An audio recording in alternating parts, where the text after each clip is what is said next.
Catch them when they stop to cast skills. The perfect time to hook. Catch them during their skill animation. The perfect time to hook. Chuck your hook, flicker, and catch them off guard. Upgrade your hook, double the fun. Triple hook, catch them by the handful.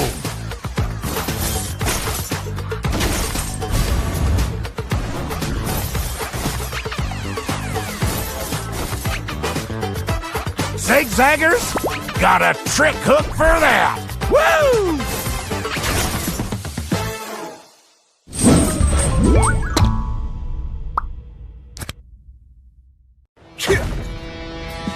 Hey guys, we've got work to do. Like that! Feel my pain! My fury only grows.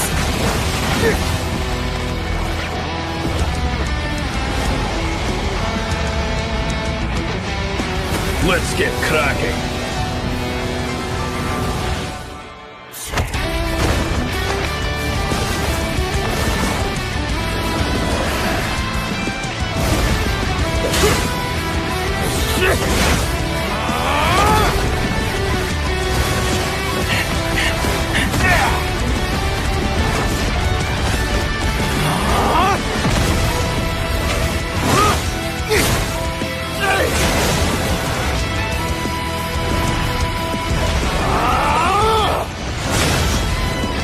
Let's get cracking!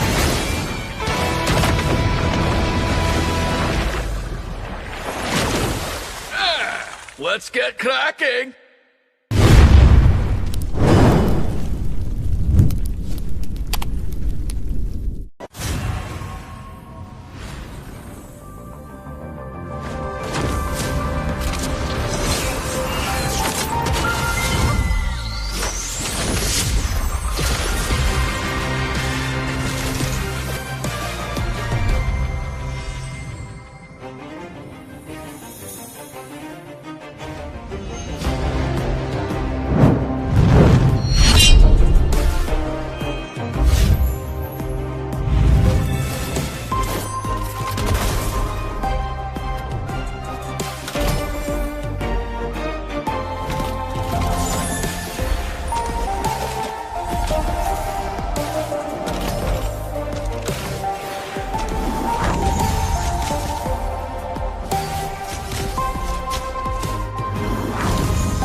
Master the hook in 1 minute.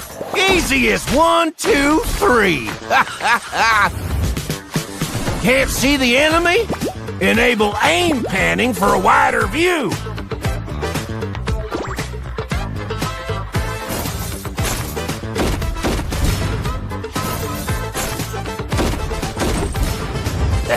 Catch them when they stop to cast skills.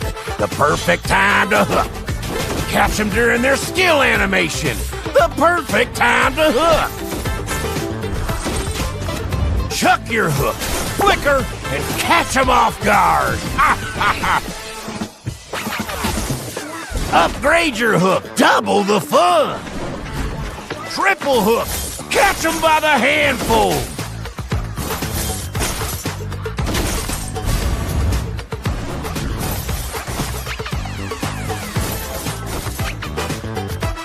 Zigzaggers? Got a trick hook for that! Woo!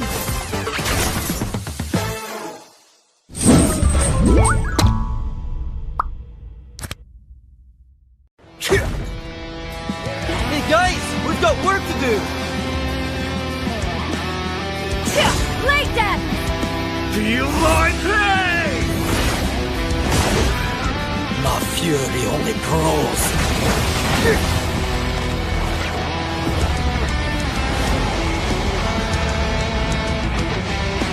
Let's get cracking.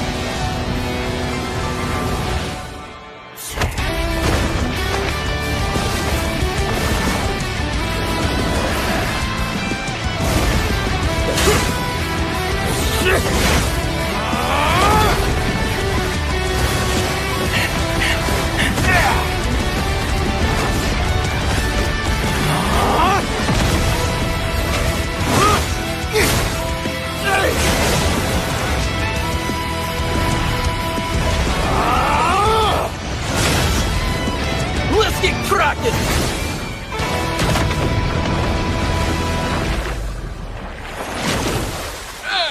Let's get cracking.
Master the hook in 1 minute.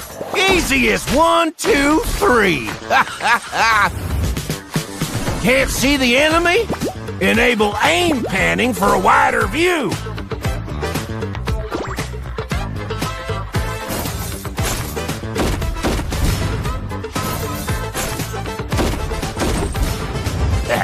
Catch them when they stop to cast skills. The perfect time to hook. Catch them during their skill animation. The perfect time to hook.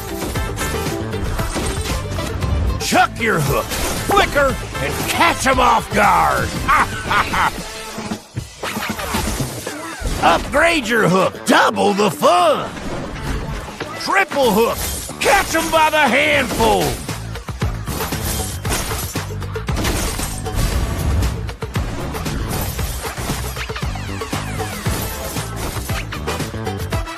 Zigzaggers? Got a trick hook for that! Woo!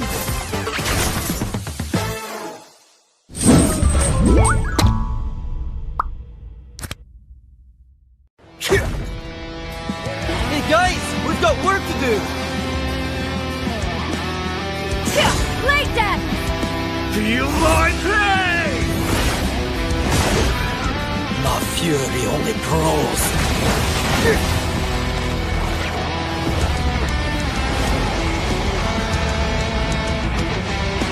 Let's get cracking.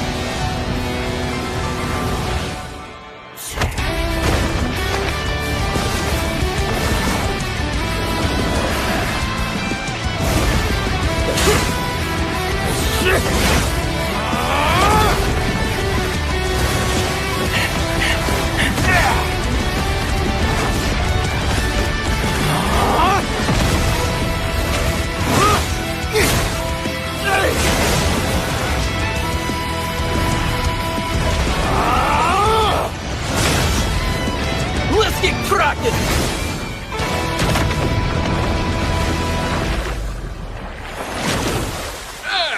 Let's get cracking.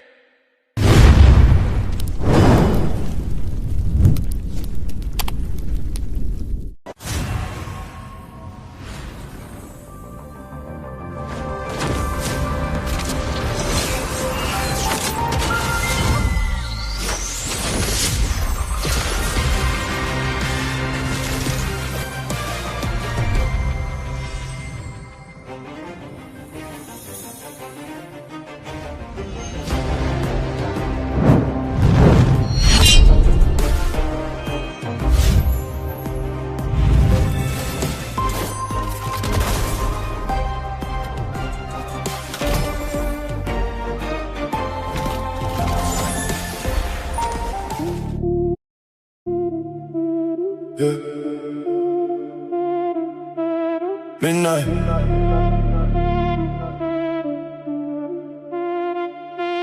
Midnight. Bass low, feel it press. Whole room under stress. No like the silhouette. Say less, say less. Bass low, feel it press. Heartbeat, I might just step in, no contest. Say less, say less.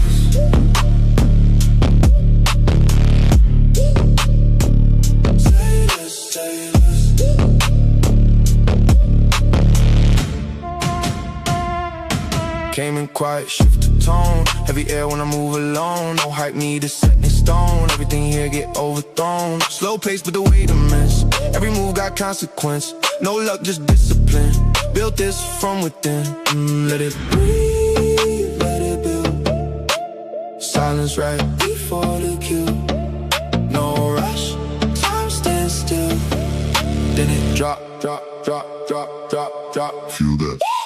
Bass low, feel it press. Whole room under stress. No light, just silhouette. Say less, say less. Bass low, feel it press. Heartbeat on my chest. Step in, no contest. Say less, say less.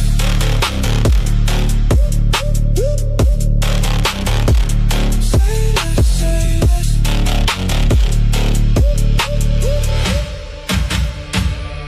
All black when I move through. No sound but the bass through. Everything that I came to, turn real when I say so. No breaks when they lock in, no fear when I walk in. Too deep now, no swim, let the pressure pull you in.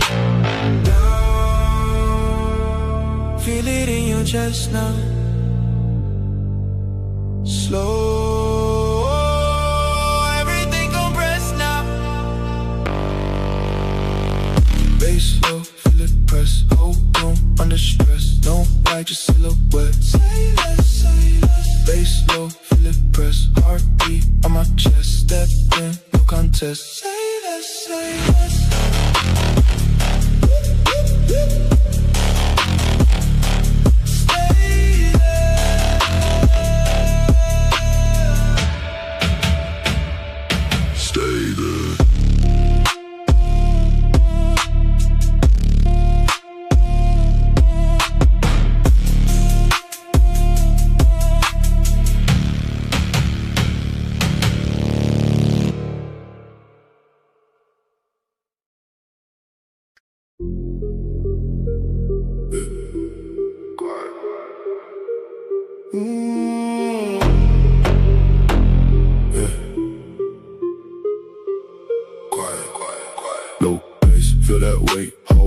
Shift that state, no talk, just that pace. Move slow, dominate, low bass. Feel that press, heartbeat, no rest. Step in, no test, I don't miss, say less.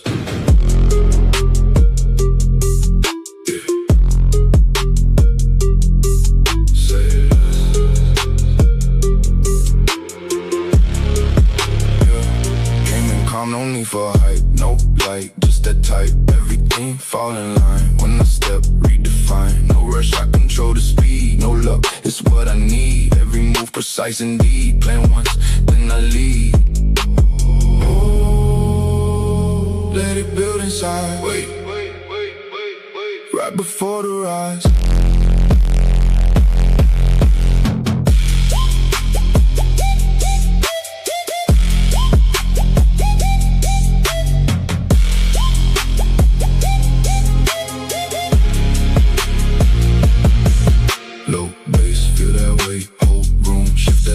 No talk, just that pace, move slow, dominate, low bass. Feel that press, heartbeat, no rest. Step in, no test, I don't miss, say less. All black when I move through, no sound, but the bass do everything that I came to. Turn real when I say so, no breaks when I lock in. No fear when I walk in, too deep, now no swim. Let the pressure pull you in. Down, feel it in your chest now. Slow, everything compressed now.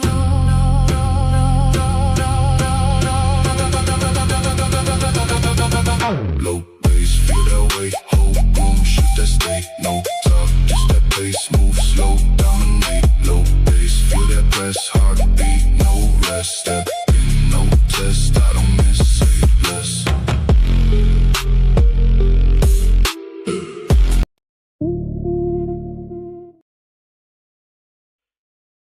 Good evening, ladies and gentlemen. Welcome back to Waylander Gaming, and tonight it is the official night.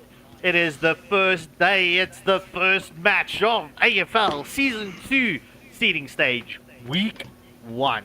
Obviously, we've got Echelon, Dynasty versus Shadow.Monarch as the first matchup on the live stream tonight. The other teams, there is some offline matches and there are online matches, but we've got a special guest on the casting seat with us. Oh yeah, okay, that's working perfect. We've got a special guest on the casting seat with us tonight, and she's a well-known player. We've featured her a lot on the provincial streams, and she is a player for Empire aSylum, Mummy MJ. And obviously there's no introduction needed to my special partner, Mr. Waylander himself. How are you guys, ladies and gents? Or lady and gent, how are you feeling tonight? Oh, thank you. Sorry, wait. Thank you for the introduction. Lovely. It's so exciting to be here. And yeah, big ups to you guys for everything you're doing behind the scenes. And very excited for the matches. So I'll only be here for 2 or 3, but looking forward to it. Thank you. Yeah, well, it's as we were saying, there's quite a few games going on here. So a lot of them are going to be off stream, on stream. It's just so many to get through. The first one, is always a big one because it's the inaugural. It's the opening of everything here. As we said, it's going to be Echelon Dynasty up against Shadow.Monarchs. Two teams that haven't featured much in terms of the pro scene. We have seen them a couple of times, but now they get to show us what they're all about. And I strongly suspect the coin toss is going to matter. Well, Echelon Dynasty won the coin toss and they opted for the first pick. So yeah, well, I mean, you only get to pick once in any case, so it is only a best of one series. But yeah, just so that the viewers know, right, the teams did increase to 84 teams. So yeah, it's getting crazy. It's getting crazy in the house. I mean, this is the biggest tournament ever done in South Africa, if I'm not mistaken. Yeah, we haven't had a tournament. Yeah, Southern Africa. We actually haven't had a tournament this size ever, so it's quite nice to, you know.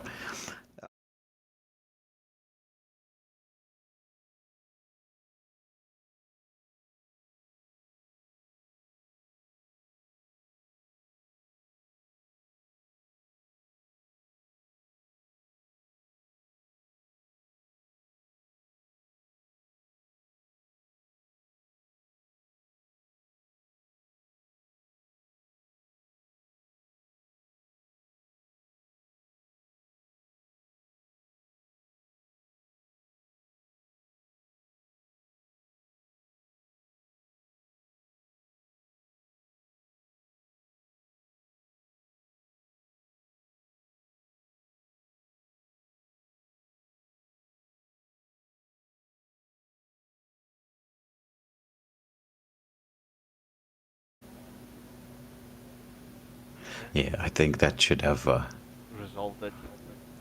Or it could be here on Discord as well, but yeah, anyway. It could be on Discord.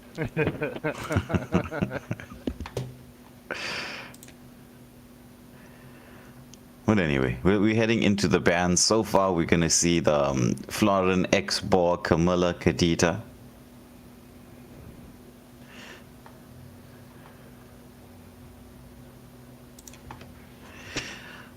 Coming out as the bans, as long as a Nathan ban. So teams banning quite quickly here. They seem to have an idea of who they want to get rid of. The Mommy MJ. They are moving through the bans very quickly. They know they are standing on their business. Well, we do know we get this extra. Crowned by heaven's mandate. My legacy shall endure. Choices and picks. But are we going to see a Mia? It's been a very long time since we get to see a Mia in an actual pro game. Yeah, it looks like they're toying with the idea. Oh, and the Angela. Well, if you can get Mia and Angela into late game, there's a question of can you get into late game. If you can't get into late game, I am the moonlight that breaks through the darkness. Game, then you know you're gonna have some very big problems. An Angela pick is difficult to play with in the early part of the game, especially if you're up against an early game composition, which we will take a look at what Echelon are going to be trying to pick up themselves, because they've got the Zetchian, you know, early game poke and pressure can be used to zone that Angela away. Absolutely, and Zetchian counters Angela's ult very well, because Angela has to stand still when she's ulting, so it's a bit of a dangerous pick. I mean, I'm a huge fan of this current meta, which is all about this early game pressure that you can pick up and play. Pain is the proof that I'm still alive. So going for the Brody to lane up against the Mia. And Brody's going to have a pretty decent time, even though Mia has the Inspire.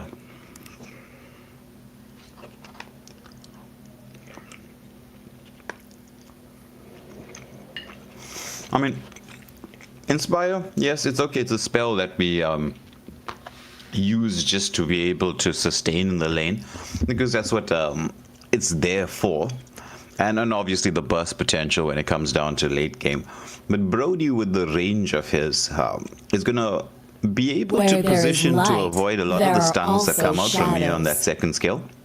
And the torn apart memory is an insta burst.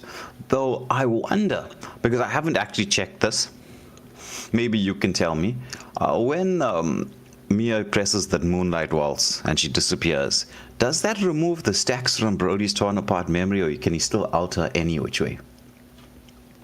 Oh, that's an interesting one, and I tend to think he can. Yeah, I would suspect so, but I mean, it's one of those things I haven't really checked. Yeah, I mean, because we don't usually get to see this combo quite literally, we don't get to see when she's in that disappeared state. Yes. But Lu Yi, interesting pick coming through. I'm a very big fan of the diversion play. When it's done right, it's a big kind of do or die spell. You can either, everything is going to work out perfectly, or you're going to end up with a TikTok highlight. Well, let's hope it works perfectly and it's a TikTok highlight. Maybe. Yeah, I'm sorry. I was just having a little snack there for the live viewers. Let's fight to our heart's content! But, Lucas? Obviously, they want to know what you're snacking on. Yeah, I was just having a little bit of supper while... Welcome to the greatest night show of all time! Phase. I'm getting my energy levels up, shall we say, for the excitement that's about to...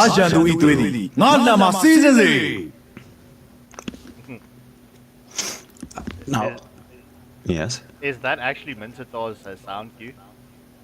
Yeah, it is. It looks like it. Right? Well, Muncie, okay, can be used to deal with the Lucas to a certain degree. Harley is always a good pick, right? Into any draft right now. He's just that first skill we're having, not first skill, sorry, second skill having the 1 second cooldown is just see value in me. Insane. You should. And then just to deal with that and provide some amount of cover that goes with having such a late game composition, picking up the Fred without too many counters to the Fred here, or actually any, really speaking, combines well with the Angela. And let's get to see how these two drafts play out. It's Echelon Dynasty up against Shadow.Monarch. Best of 1 points to play for, because you're trying to book your way, get your spot into that final 32 teams to compete for the top 2 spots. But into the first game, here we go. And Stoner, to answer your question in the live chat, yes, bro, I am here. Yeah, so couple seconds left. Mommy MJ, whose draft are you favoring? I was thinking about it. I think they're both very interesting. I mean, like you say about the early game, it's definitely on the side of the Echelon Dynasty. Is that how you say it? Yes. But, you know, it could be anyone's game. True. It can be. It all comes down to how you're going to execute the draft and what is going on. By the looks of it, we're going to see Echelon Dynasty go for that mid lane prio, which they can develop, because if you've got Zetchi, insane poke, you've got Tig, though he comes online around level 4, but Angela, as we know, is not the best at helping in lane, and we can see that already. A little mini bit of a jungle invade, though. The question is, would you really want to invade a Lucas early on? I mean a Fredrin, sorry. No, I personally wouldn't want to invade a Fredrin early on because of, well, the sustainability that it's got. Sorry, Mommy, I'm taking the spotlight here for a thing. But I mean, Fredrin only comes online when he's got that Brazos Wrath as well. So it's either or, vice versa. But looking at the 8 armor stealing that blue buff away from the Fred. Yeah, they went for that full jungle rotation and that little bit of vision being supplied, but there's a bit of poke damage, and this is what we expected on both side lanes. Vincent are doing a very good job of zoning the Lucas away, and Brody is going to dominate against Mia. Granted, Mia has Inspire, but if you bait that out, it's going to be very, very difficult. And Stoner, just to answer your question, yes, I am going to be streaming tomorrow as well. But yeah, looking at this mid lane contention, right? Echelon, a Dynasty, bro, they're doing well at placing a lot of pressure onto Shadow.Monarch. And Brody there might have overextended. Oh, and that's none other than 9 Reese. So it's 9 Reeses. Yeah. Had to use the flicker, burn the flicker for the disengage, but that means that it's going to be difficult to get there in time to try to contest for this turtle. Noah praises Wrath for the Fredrin with that stolen blue buff. There's a second skill coming through, a lot of poke damage onto Fred as he's trying to disengage. Harley trying to land that deadly magic onto somebody, but focusing on the turtle for the most part. The zoning away being done. Mansathar with the King's Calling grabs back and says goodbye to the Fredrin. And just as he got his ult. So it's unfortunate, but what a hook coming in from Daikias, or yeah, that's first name to slaughter on the stream for AFL. Well, you know, sometimes the names are somewhat difficult to pronounce. When I can't pronounce it properly, I just start saying the hero's name. But Lucas going in, pops the finches, but look at Muncie. He's like, I got my spear of destruction. I stole it from Muskop. Ooh, almost lands the hook in there. He wants to go in for more, but Lucas gets to the safety of the bushes, but is deciding not to go for the recall, is he? No. It's better to be safe than sorry. Yeah, both are pulling out and going back to the fountain of youth health to heal back up. Mummy, you here with us? You got stage right? Yes. No, I was admiring that XP lane fight. Very, very close contest. I saw the lifesteal from the Lucas there, just saving him. So it's going to be an interesting one.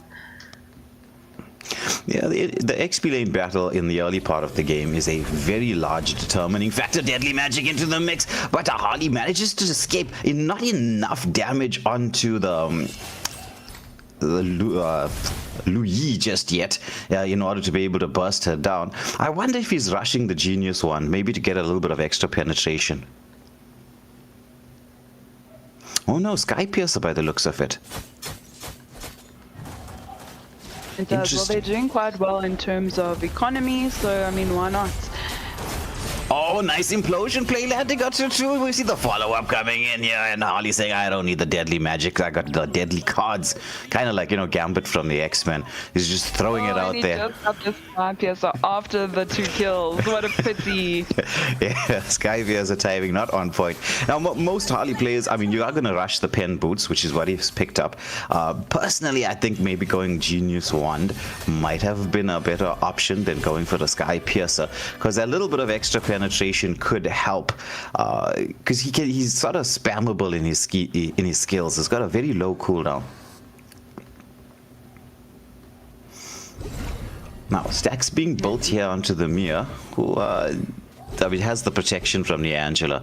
I wonder if you're going to start seeing Angela just stick more towards the gold lane. Well, you would think she would support the... Sorry, Scobby. You'd think she would support the jungle a bit, because he's already died 2 times. I think she needs to babysit him. Well, it comes down to win conditions. Now, right now, Fredrin, as you said, is below on farm. It's going to be very difficult to try to contest. You want Fredrin to be there in the front lines. Nice deadly magic coming out there. Oh, and the fury of the Phoenix as a follow-up to that deadly magic. Harley back inside there, knowing he's got that.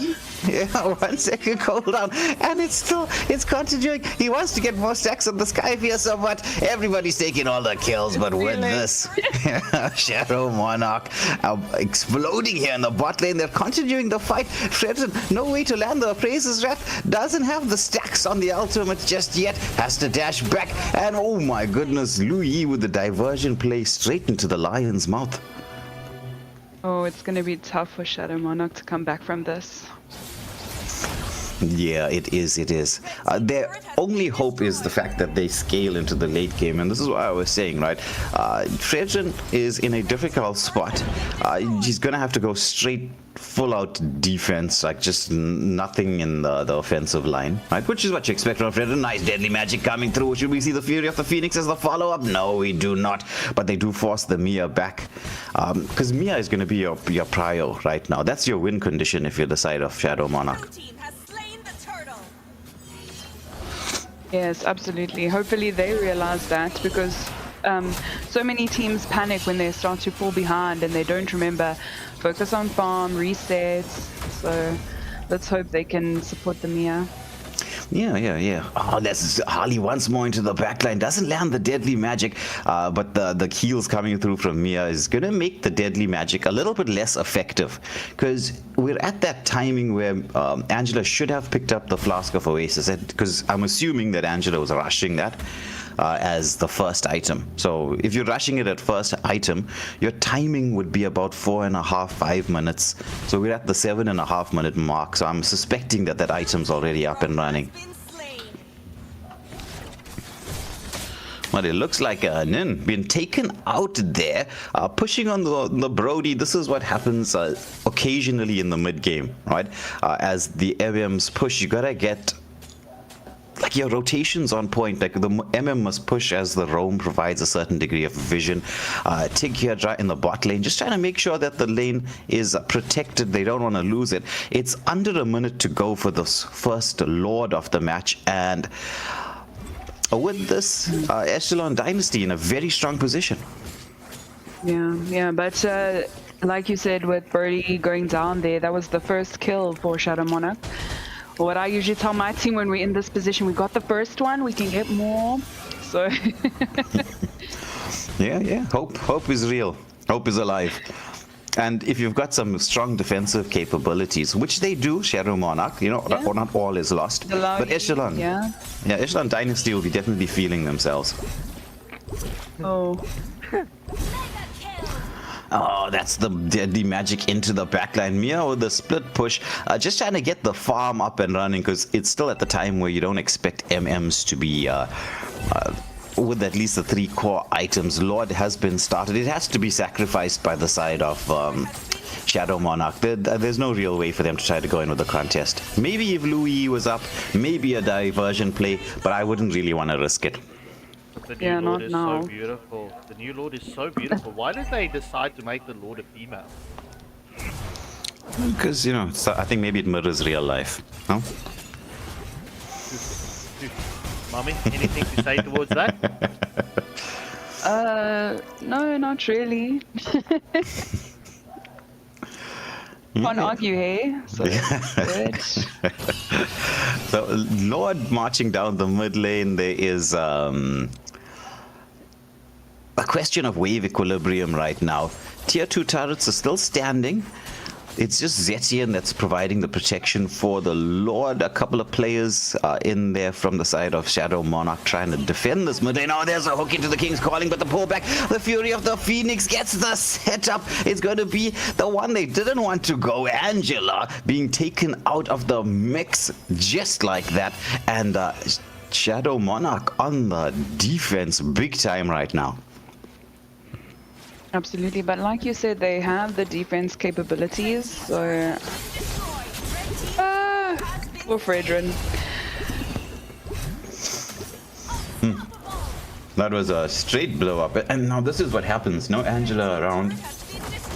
You're gonna get that Hardy just hopping into the backline and getting pickups wherever he can. Pressure being placed here onto a tier 3 turret. There's still one Holy Shield available, and for bit of a positive, shall we say, for the side of Shadow.Monarch is the fact that they do have their tier 3 turrets still standing.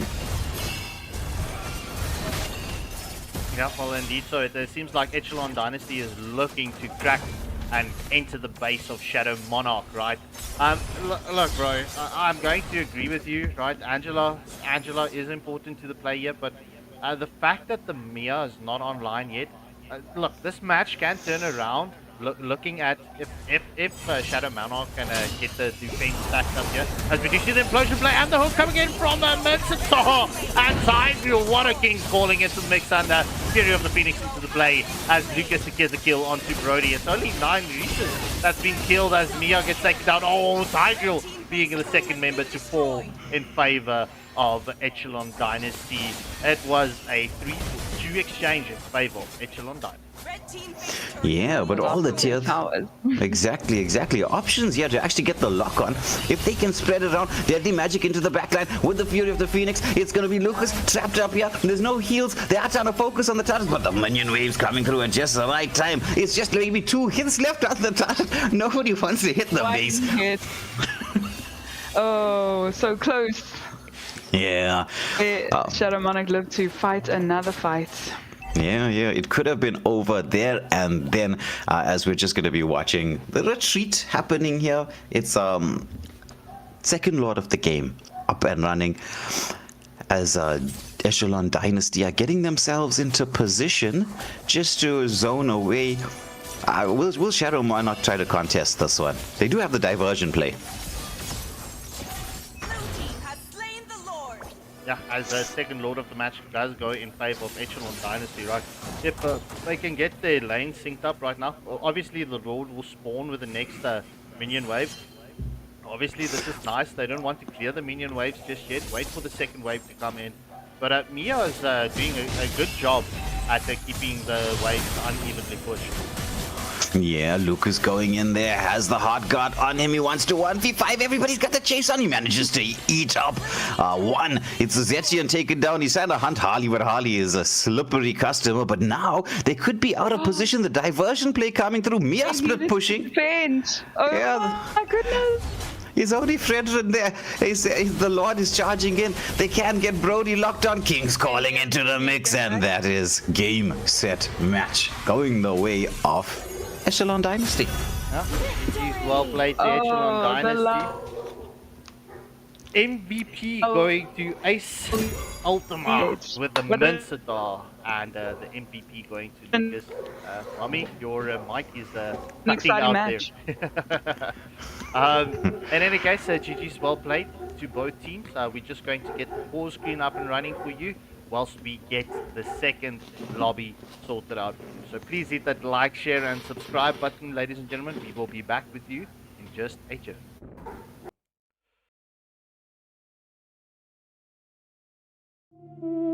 Yeah. Midnight.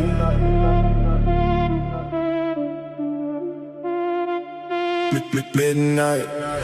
Bass low, feel it press. Whole room under stress. No like the silhouette. Say less, say less. Bass low, feel it press. Heartbeat, I might just step in, no contest. Say less, say less.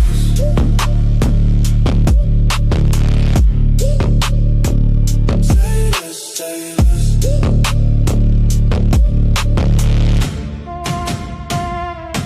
Came in quiet, shift the tone. Heavy air when I move alone. No hype needed, set in stone. Everything here get overthrown. Slow pace, but the weight immense. Every move got consequence. No luck, just discipline. Built this from within. Let it breathe, let it build. Silence right before the kill. No rush, time stands still. Then it drop, drop, drop, drop, drop, drop. Feel that.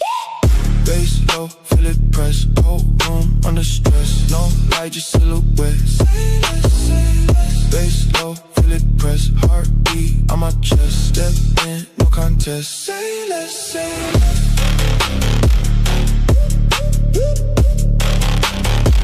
Say less, say less.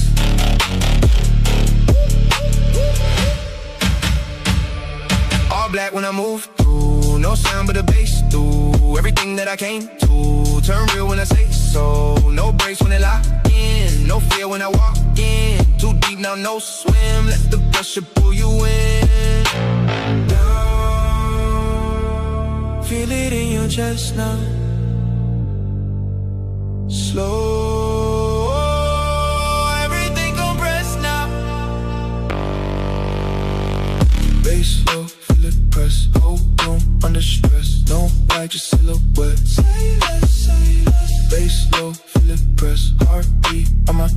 step in, no contest. Say less, say less.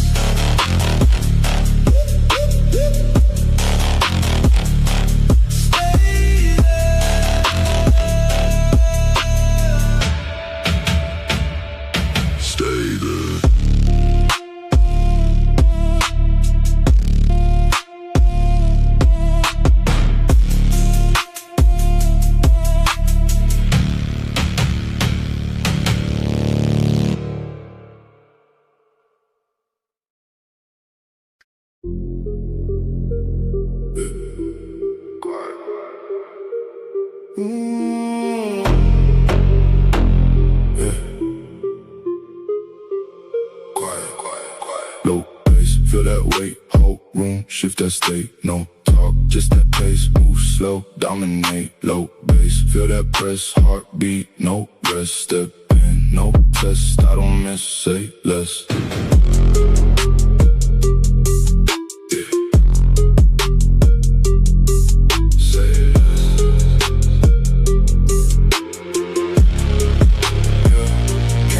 No need for hype, no light, just that type. Everything fall in line. When I step, redefine. No rush, I control the speed. No luck, it's what I need. Every move precise indeed. Plan once, then I lead.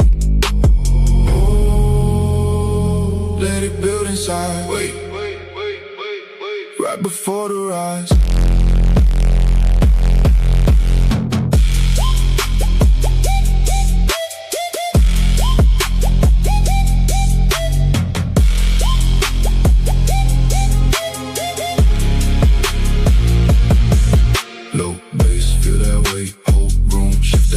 No talk, just that pace, move slow, dominate, low bass. Feel that press, heartbeat, no rest. Step in, no test, I don't miss, say less. All black when I move through, no sound, but the bass do everything that I came to. Turn real when I say so, no breaks when I lock in. No fear when I walk in, too deep, now no swim. Let the pressure pull you in. Down, feel it in your chest now. Slow. Everything compressed now.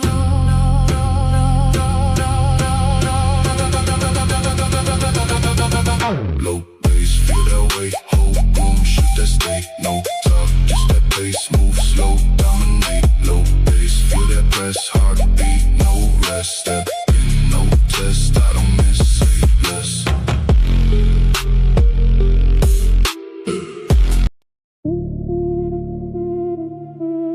Yeah. Midnight.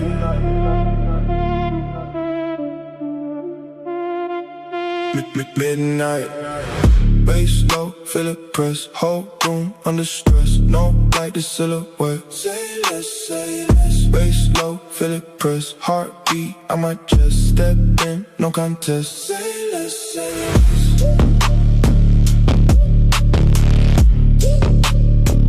Say less, say less.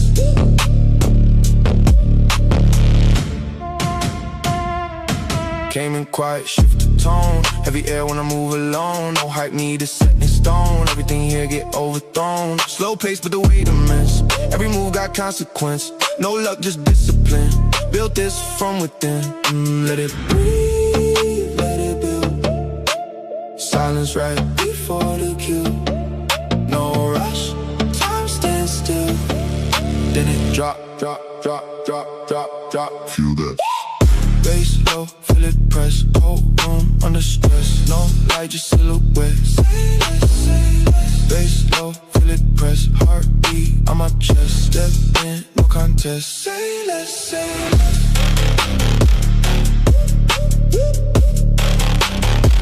Say less, say less.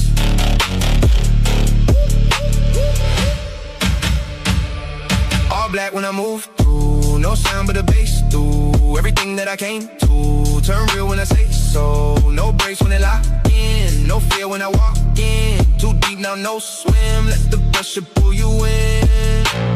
Down. Feel it in your chest now. Slow. Everything compressed now. Bass low, feel it press. Whole room under stress. No hide your silhouette. Say less, bass low, feel it press. Heartbeat on my chest. Step in, no contest. Say less, say less.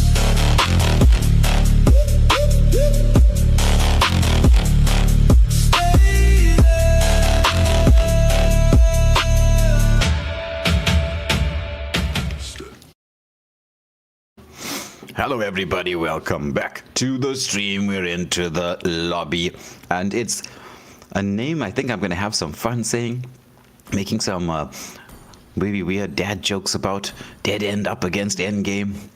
You know, who's gonna be the victors at the end? We're gonna have a lot of end stuff coming up here. Oh wow! I don't even think I'm fast enough for those kind of play on words. Well, you know what? I just saw the title, like, you know, dead end game. It just sort of leads into the feel as to who's going to be taking it at the end. Or as Sean says, cookie crumbles, but now he can't say cookie crumbles because we have to play with the word end. So we're limiting Scarpy's vocabulary, kind of like what Mads didn't told him is too old to say the word chai. So we substituted it now. To tea. We no longer. Tea. So instead of chai, we can say tea, you know. I can. She's on the stream, right? Watching the stream, she's probably rolling her eyes right about now. It is chai, okay? It's chai. It's chai tea. Yeah, well, the young ones, they have some very interesting terminology that they throw out these days. I see it occasionally in our group chat. But you know, speaking of group chats, right, what I was surprised not to see was a little bit of digging. There wasn't any teams like, you know, digging one another. It seems that people are a little bit nervous. Oh, just so you know, FYI, we do have Moonton officials who were on the start of the stream. They'll be here continuously throughout, popping in and out. So, you know, don't forget, you're going to have to really showcase your stuff. Yeah, indeed so. So, teams, no pressure. No pressure. You know what I always say? Good luck and have fun. It's always important to have fun. I mean, I've been talking to some of the new teams that have never featured in tournament scenes yet. You know, it's playing in the tournament 5-man. It's not the same as playing your classics or your rank. And especially if your games are being streamed, it is most important. Whatever fails, if you lose a match, it doesn't matter. The most important thing, you must have fun. Enjoy the moment. Yeah, because there'll be more moments. Even more coming through all the time, because I mean, this is what we would expect. This is just season 2 of the AFL. It's the first one where it's across the entire African continent, and it's going to get even bigger as we run it for season 3 and 4, and hopefully we can start billing this as what we really need it to be, which is the pro scene coming through to the Southern African region. I mean, there's been a lot of people who've been working very hard in the background to get us what we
You see, it's the transitioning of the new streaming software.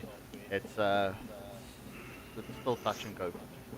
Okay, that's Oh, good. GF21 doesn't get any more air. Good. For those of you who missed it, I just commented on GF21 getting a savage against one of my teams, and there's a clip of that. So, yeah, I'm watching him. Yeah. Ooh, tanks being banned out here from the side of what's this dead end. They both got the end. And it's the Zushin ban, the last one for end game. Zushin, right? I know a lot of people feel Zushin to be underwhelming, but that I would say is in a rank situation. You know, if you're playing solo, duos, trios, yeah, okay. It's not as effective. 5-man, broken mage. Light me up and watch the world burn! You take a look at the MPL scene. The moment that Zushin is available, Zushin's picked up. What she does for control in the early game is there's no real mage I can see that can compete with that. I've been thinking about that one for a while. So who does really compete with The southern seas are my domain. Especially when Khadija have been picked up here. Very annoying mage as well. Speaking of annoying mages. Yeah, it means that what you're going to be looking for on your gold laner and maybe your jungle, you have to be a little bit careful. Or even the mid laner as well, because she's so good at dealing with low mobility heroes with their rough waves burst damage. Time and tide wait for no man, nor girl. Beatrix the pickup. Does this mean that we could see a Marcel in the offing?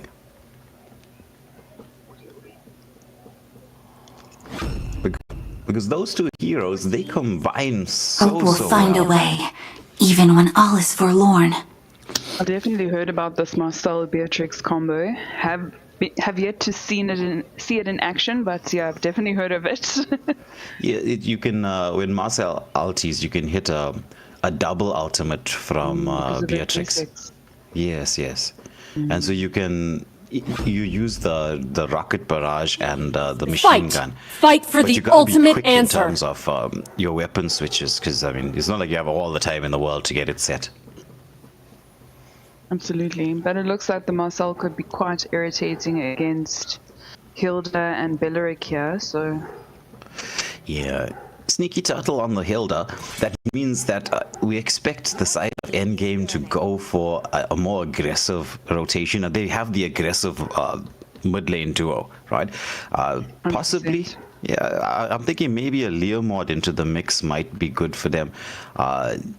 Even a Harley for that matter could also work, but I'll be thinking more of something with real presence in the early game in terms of how their draft is looking so far. Indeed, and going for the Clint pick. Myself, I would have banned Honeybee. I know she's seen as a Dark System mage, marksman, but I just feel, she should have been banned, yeah. I don't know why. Oh, there's the Marcel ban. Clever from endgame. Had to get that Marcel being taken care of. I'm loving the bans coming out from them. Even that Grok ban as well that they hit a little bit earlier. Grok is just so strong in this current meta.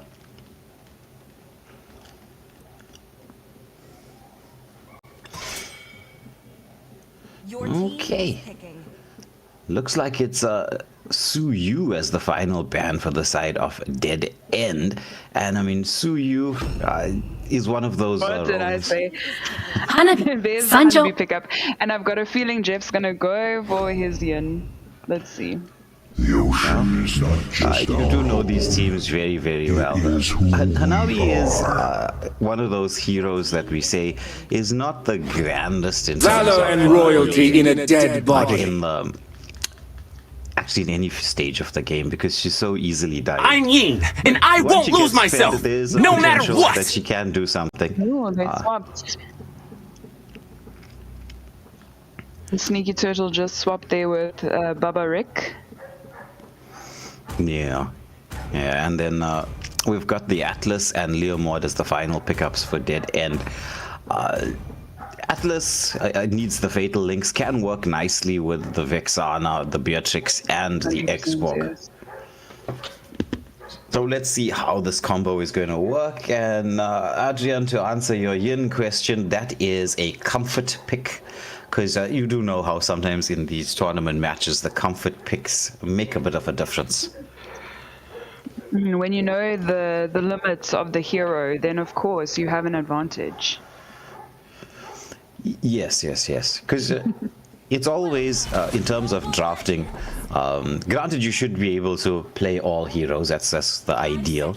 But in terms of drafting, you really want to go for the meta picks first. I think we might have to pause a little bit, because we've got Atlas just waiting there in the wings to maybe load in. We'll find out what's going on there. I'm sure the refs will let us know. But yeah, you really want to go for meta picks first, or rather, we say it like this, it's meta comfort picks.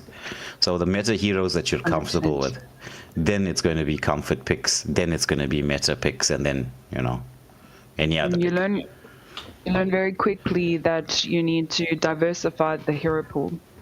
Yeah, that's what tournaments do to you. I mean, your squad, for instance, Mommy MJ, is newish in terms of the pro scene right now here in the Southern African region.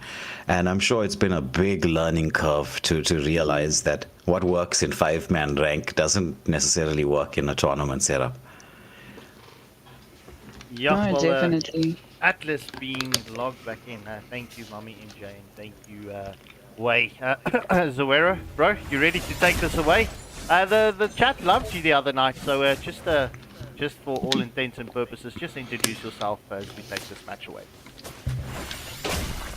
All right, thank you. Thank you for the opportunity to speak. I didn't actually know if I would have the opportunity, but yeah, I am Zoro, or rather Zoero. I'm pleased to be here as the caster for this second match of the evening.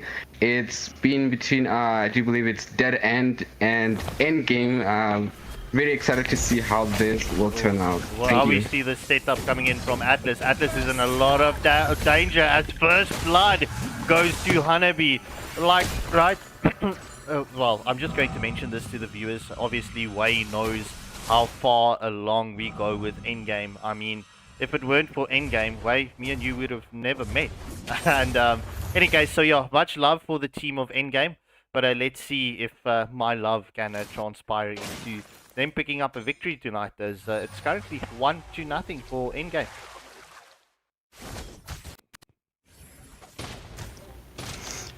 Yeah, by the looks of it. It's going to be a bit of an engagement. Learmod on the Phantom Steed. There's the blow up onto Hanabi, taken down. Double quick timing here, as she was a little bit overextended. And this happens with just enough space for this turtle to spawn up and make the movements across. Meanwhile, Endgame going for that right rotation, I would say. But oh my goodness, look at the setup here. As they were trying to disengage from all of this, they're hunting everybody down. Lost insanity for the last rights there on Hilda. Oh, bro, I mean, look, I wasn't favoring, well, look, Endgame's rotation onto the Esport, trying to get that gank. I wouldn't favor ganking on an Esport so early on, especially when he still has his Viraga armor. And just overstaying their welcome, allowing Dead End to get the pickoffs. I mean, it's a 4-2-1 at just the 2.5-minute mark. Looking at Sneaky Turtle. Sneaky Turtle is so low on HP. DK 3, only level... Oh, okay, reached level 3 now with a Belleric. Yeah, but there's a bit of a camp out in here. Belleric trying to get the taunt onto Beatrix, does manage to land it, but the passive not exactly proccing onto Beatrix. She switches to the rockets just to force the Belleric away and get a bit of space going. But now there's that poke damage coming through Atlas. He does have the fatal links. The rough waves is coming out just to try to escape. Vexana gonna get dragged into Yin's. Okay, actually it was Belleric dragged into Yin's world. He's just trying to get the beat down here onto Atlas, who's like, leave me alone. But he gets taken out, and it seems like there's a glitch on the new map. We were in space there for a moment in the land of Dawn. But Endgame picking up 2 kills, but the same likes of Dead End as well. Esport got the solo kill onto Hilda in the bot lane. But let's... Oh, bro, this match, I feel the setup of this match is going to be determined at the 8-minute mark as Jace gets another kill onto ORYX, the yielder in the bot lane, as we do see DK hard with the Bellery coming for the rotation. Leomord, sorry, just off screen getting a kill onto the Kadita. Yeah, that mid lane pressure being piled on by the side of a dead end. As they, there's going to be another engagement here. The chase is on. Yin dragging Vexana into that world, who throws out her mini lord saying, "Come here." Wrath of Giants was committed, not catching Jet 21. Unfortunately, but bro, this is going to be an entertaining match, as we do see the second turtle of this match will be spawning up in the next 3 seconds. I'm going to be taking a lot of damage from this Beatrix. Yeah, Beatrix being super aggressive, which is what you'd expect when you're going to have the better laning phase. Most of the time you are going to be solo, and then you can see that there's a solo kill here. Beatrix is like, I got the rockets. You know, Trump's not the only one. You just had to. You couldn't help yourself, could you? As this second turtle of this match goes uncontested in favor of Dead End. As we do see Kadita and Bellery taking a lot of damage. Like, we need to speak about this, right? Do you feel that the Bellery is a good pick into this composition against Dead End? Well, you can use it as a counter engage, right? But it's a question of actually going for that, or landing it as a proper counter engage as the last insanity comes through. Yin trying to get the beat down, but he's going to get taken out there by the Xbox. The Fatal Links with the drag back. And that is the end for everybody from endgame in the mid lane. Yeah, Vexana was just a little bit late with that first skill, second skill combo to stun the Yin out. But, I mean, do you really want to pull the Xborg into, well, your, well, let's just call it domain. The domain from Yin? Yeah, not really. Not the ideal target. Though it's, I mean, sometimes when you're trying to drag somebody in the midst of the team, you're gonna go in for like a quick play like this. As the flicker back from Vexana, she was running for her life there. She was like, "You're not gonna get me a second time." This Yin is super aggressive, right? I understand why Jeff got a savage play against Mommy MJ. I'm sorry, Mommy. I couldn't help myself. No, not against me. Oh, okay. No, not against me. No. Well, there we see the Wrath of Giants, but as well the domain expansion coming in from Yin onto Chola, as we do see a finally shutdown kill coming in from Hanabi, but Atlas being able to survive that domain. As we do see the Fatal Link lands onto 3, the Phantom Steed gets committed from Leomord. Yin gets the kill onto Atlas. That's a 1-for-2 exchange going in favor of Endgame. Third and final turtle is up. 3, 2, 1. Yeah, now team's trying to get into position. No frog armor available here on the Xbox, as he's just poking everybody back here, zoning that Belleric away. Wants to build that frog armor up. Leomord committing the first skill. Yin wants to go in. He does have that domain expansion. There's a Phantom Seed, but the domain expansion doing exactly what it was supposed to do. Retribution to get the slowdown, as it's a shutdown kill. Rough waves into the mix. The fight continuing. The turtle should go the way of Endgame, which they secure. Now they have the option to win this fight. Yin on the hunt once more, trying to just get close to somebody, but with that, it's 2-0 and the turtle. Yeah, indeed, a beautiful turnaround play coming up from in-game right now. Jace, just getting his Faraga armor back in time. But yeah, seems like in-game is going to put the pressure here onto the bot lane, as Hanabi does come for the rotation, leaving her lane alone. Oh, okay, another pull from Yin. Why is this? I'm not even on Yin, but it's pulling me into the domain expansion. It seems like this new map wants us to see what Yin does. Yeah, Yin.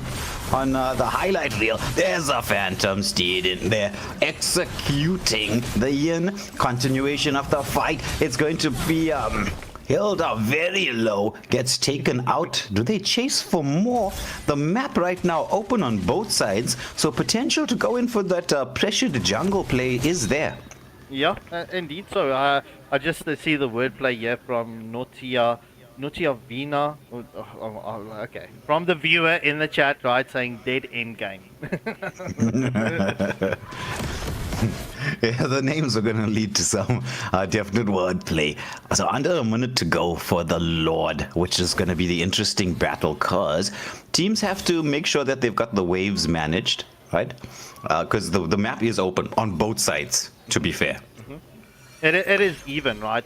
The only thing that doesn't make it even is the 2.4k gold lead that Dead End has, and as well as the 8 kill advantage. But we do see the defensive setup coming here as the Wrath of Giants has been committed. Fantasy this into play as well. ORYX not doing anything with the Hilda as he gets deleted.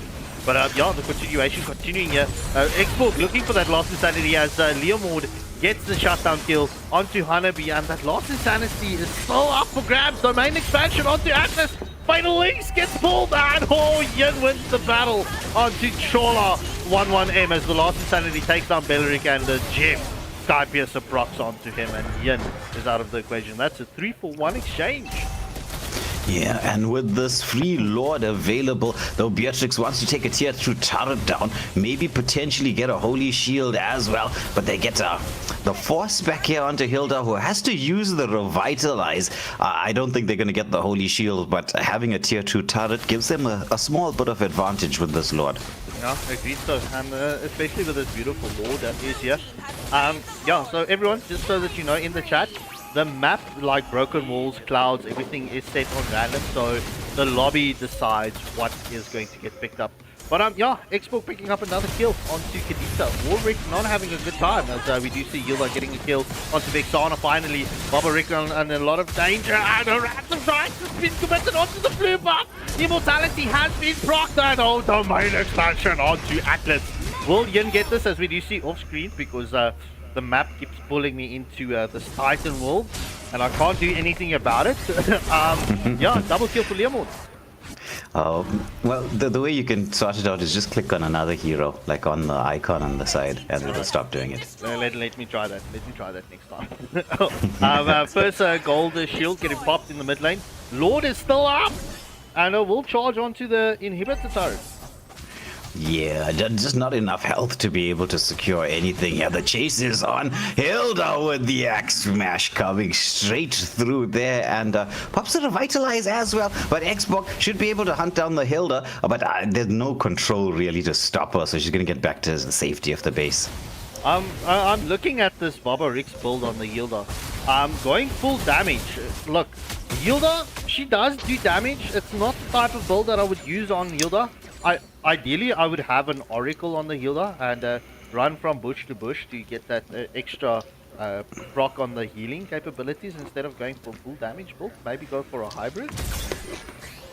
Yeah, actually it should have been maybe more on the defensive side, because you're going to need somebody to tank alongside the Beleric, because your only frontliner right now is Beleric, and what you're really hoping for as endgame is to actually get to the end of the game.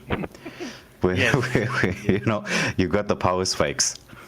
And looking at the 12-minute mark, right, it's 12 kills advantage in favor of Dead End. And it's also a 5k gold lead as we do see Esport trying to get that mouth on to Beleric. Beleric taking a lot of damage, right? But they need to be respectful of this Beatrix. Fury on this Beatrix has been doing well. As we do see the Wrath Drive once committed on to Esport. In game they need to be patient with their ults, because they're committing a lot of ults. They're getting blasted away with the Eternal Guardian. Holy smoke. Okay. It does. Yeah, so it's the chase being on here around the red buff. The Lord is up in like 15 seconds. There's a shutdown kill. Hilda onto the Leomord, and that gives the endgame the positional advantage as they take down another. It's 3. They're on the hunt. They could get 2 more. They're just trying to disengage here. Xpog is just a no frog armor. He's gonna hope somebody's coming through, but Hilda with the play. ORYX saying goodbye to everybody and secures that, and then with this could be a swing around here. Yeah, this could definitely be a swing around, bro. This could be the moment that the endgame was waiting for, especially securing this Lord. But this also gives them the opportunity to obviously get those tier 2 turrets down. But yeah, look, Jeff on the hunt for Beatrix. Will he be able domain expansion onto Beatrix? Rocket barrage as well, and that is Fury. Done and dusted. Yeah, he needed to pick up the Wind of Nature, because if he Wind of Nature did that, then you'd be able to survive and then turn around and kill Yin in his own domain, saying I can be king of this domain. But Hanabi still being up and running is a biggie for the side of endgame. This is beyond the 12-minute mark. As you can see, we're heading towards 14 minutes. If they show the discipline, there's going to be the engagement into the backline, but they do take out Yin as he tried to dive in. Hilda could have overextended here. Lost Insanity says revitalize, nothing. And now endgame, they've lost 2 at a very critical juncture. Yeah, 2 for 1. Not waiting for the Lord. I mean, this is where game discipline comes down to. I mean, wave management, just waiting for the right moment to strike. But look, this match is still in anyone's hand, right? I know you said I need to change my vocabulary, but it ain't over till the cookie crumbles. Yeah, and I see it's the Hanabi who's picked up the Wind of Nature, so we'll see if Beatrix is gonna go for that. Now there's devastating amount of... Oh, but the Wind of Nature comes in clutch. Oh, we see the turnaround. It's gonna be the last Insanity. I mean, the Fatal Links into the mix there, but they do manage to get a 1-for-1 exchange. I mean, look at how Hanabi sustained through all of that. Yeah, that was madness. That was madness, and what a Wrath Giants clutch play coming in from DK with the Belleric, bro. That was beautiful timing on the Wrath Giants. Obviously trying to save the Honeybee, but unfortunately Sneaky Turtle was taken out. But look, if Honeybee survived there, that would have been a different outcome. Yeah, oh my word. It also means that with the time on the clock, Hanabi is going to be up and running and ready for this contest of this Lord, which is going to be a very, very important Lord. I suspect as long as there's no ill discipline after the Lord, whoever takes this Lord takes the game. Yeah, just look at that switch up on the Hilda, bro. Picking up Dom Ice and the Oracle. So yeah, Hilda going for that hybrid build. And we do see that switch up. Oh, it's on a god lands on Hilda. That's a killing spree for CGO. Last Insanity into Link. Fatal Link landing on 2. That's a double kill coming in from Vexana as Hilda gets shredded to, well, how can we say this? Dust as Esport takes down the Hilda. I wanted to say Ash, but that's inappropriate. Yeah, now there's going to be a Navi left alive trying to deal with this. Manages to get a kill. However, it is going to be just a 1-for-0 exchange. The mid lane turret being opened up, and we will see Dead End disengage and definitely try to go for that Lord. Stoner, there is no tie on tonight. No camera for tonight, bro. I know you want to see my pretty face, but not tonight, as a Dead End starts this, well, third Lord of the match, and that should be Lord, well, that is definitely Lord in favor of Dead End. Right, bro, if you look at the map, right, both teams having a tier 3 turret. Obviously, I would give Dead End the map advantage, having that tier 3 in the mid lane versus the side lane. I would agree with you. Though, you know, that previous engagement, that was Yin using the wrong combination of skills that got the team into such a problem. Like, he's going in here, and when you hit the late game stage with the Yin, you don't have time to try to go in with your first skill and second skill. You actually just second skill ulti. Because you've got enough damage in your domain to do what you need to do. Rough Waves does come out. Immortality is into the mix as well. The Eternal Guardian into the backline. But there's the Wrath of Dryads used as the counter. However, this X-Borg is like almost immortal right now. Phantom Steed into the mix. It's a 4-for-1 exchange. Lord on his own. Jeff trying to get into the backline. He's going to try and target the Beatrix, who does use... There we see that Wind of Nature coming in absolutely clutch, and that's game, set, match going the way of Dead End. This was a very entertaining match. I'm going to say well played to both teams. Dead End just obviously pulling it through into the later stages of this match. But yeah, look, both teams can be proud of this first match performance. Sneaky Turtle picking up the MVP with a Honeybee for the side of End Game, and Leomord with the MVP for the side of Dead End. Okay, ladies and gentlemen, once more, I'm just quickly going to get the lobby set, the full screen up for you, and we will be back with you in just a moment.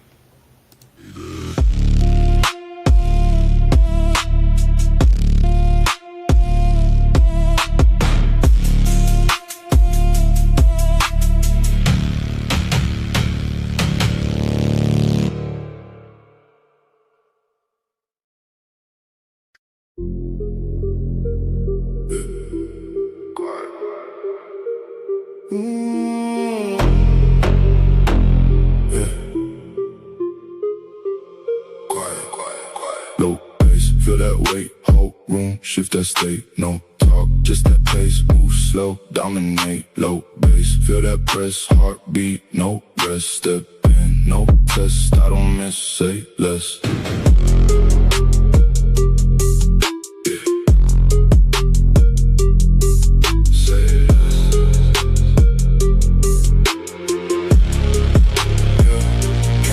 No need for hype, no light, just that type. Everything fall in line. When I step, redefine. No rush, I control the speed. No luck, it's what I need. Every move precise indeed. Plan once, then I lead. Oh, let it build inside. Wait, right before the rise.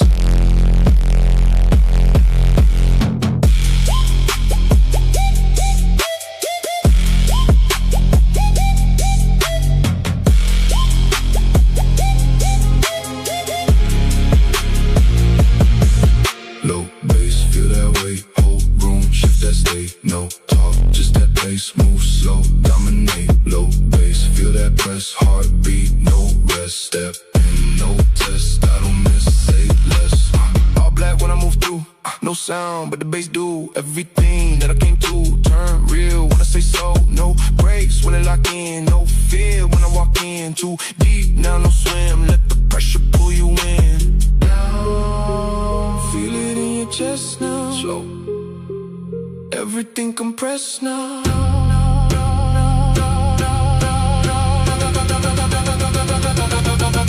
Low bass, feel that way, whole room, shoot that state. No talk, just that pace, move slow, dominate. Low bass, feel that press, heartbeat, no rest. Step in, no test, I don't miss, say less.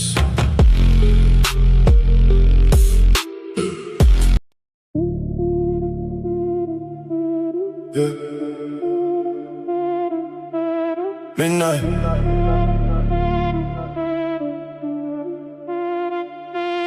Midnight. Bass low, feel it press, whole room under stress. No light, the silhouette. Say less, say less. Bass low, feel it press, heartbeat on my chest. Step in, no contest. Say less, say less.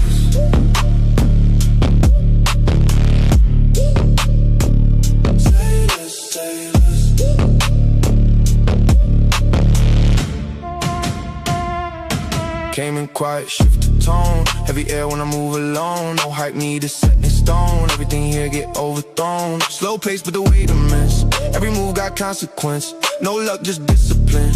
Built this from within. Let it breathe, let it build. Silence right before the kill. No rush, time stands still. Then it drop, drop, drop, drop, drop, drop. Feel that.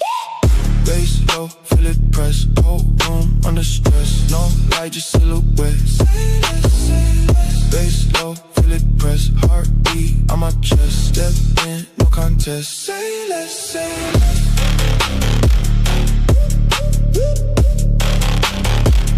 Say less, say less.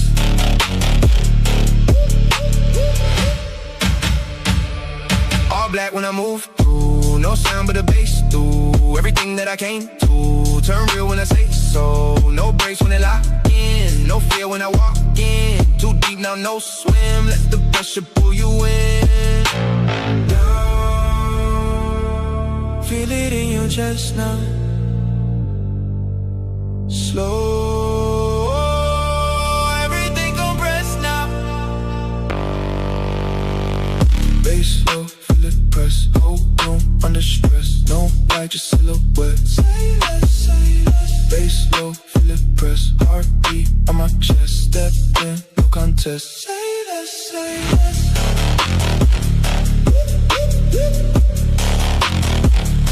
Stay there.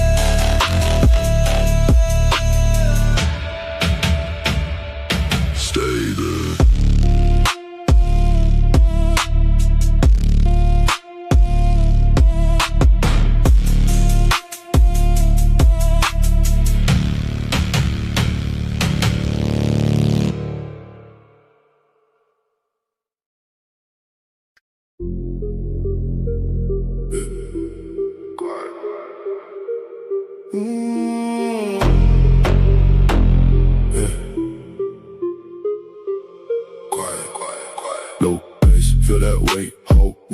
shift that state, no talk, just that pace. Move slow, dominate, low bass. Feel that press, heartbeat, no rest. Step in, no test, I don't miss, say less.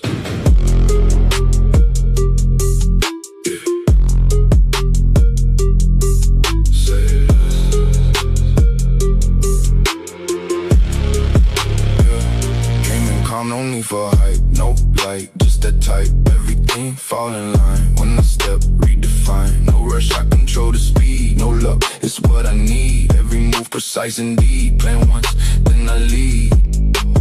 Oh, let it build inside. Wait, right before the rise.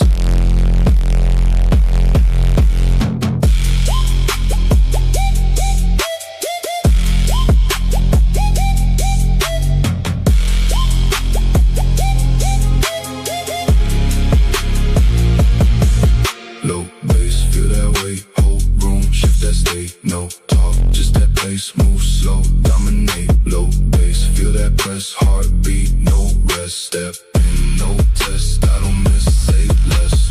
All black when I move through, no sound, but the bass do everything that I came to. Turn real when I say so, no breaks when I lock in. No fear when I walk in, too deep, now no swim. Let the pressure pull you in. Down, feel it in your chest now. Slow. Everything compressed now.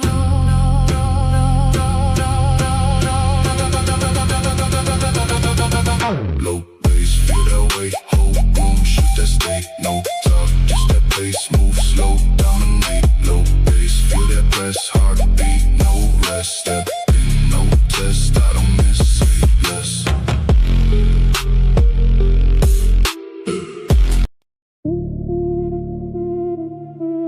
Yeah. Midnight.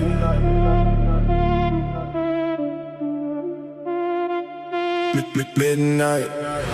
Bass low, feel it press. Whole room under stress. No light, the silhouette. Say less, say less. Bass low, feel it press. Heartbeat, I might just step in, no contest. Say less, say less.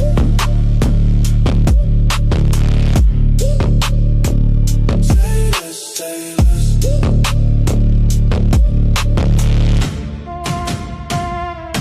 Came in quiet, shift the tone. Heavy air when I move alone. No hype needed, set in stone. Everything here get overthrown. Slow pace, but the weight immense. Every move got consequence. No luck, just discipline. Built this from within. Let it breathe, let it build. Silence right before the kill. No rush, time stands still. Then it drop, drop, drop, drop, drop, drop. Feel that. Bass low, feel it press. Whole room under stress. No light, just silhouette. Say less, say less. Bass low, feel it press. Heartbeat on my chest. Step in, no contest. Say less, say less.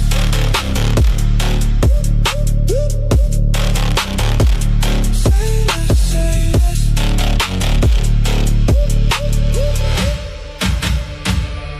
All black when I move through. No sound but the bass do everything that I came to. Turn real when I say so. No breaks when they lock in. No fear when I walk in. Too deep now, no swim. Let the pressure pull you in. Down. Feel it in your chest now. Slow. Everything compressed now.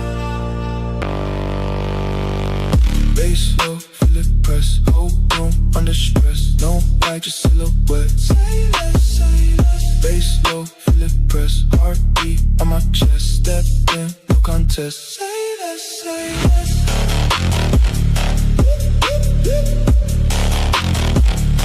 Stay there.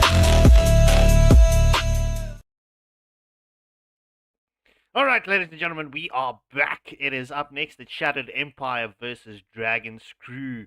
It's going to be who's doing the draft? Oh, it's Mummy MJ and Zowero doing the draft, and we are good to go and jump into this next matchup. Let's go.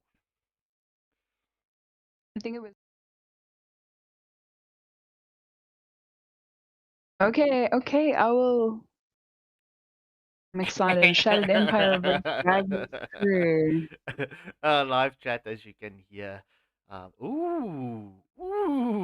Wait, it's Kumal playing tonight. We've got a special guest on stream tonight for Dragon's Crew.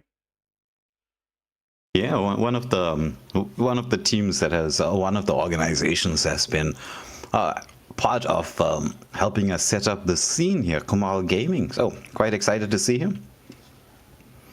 Wow, that's very interesting. And, just as we entered the drafting loading screen, there's one player less. Oh boy, make that 2. Ugh. They're just disconnecting and then reconnecting.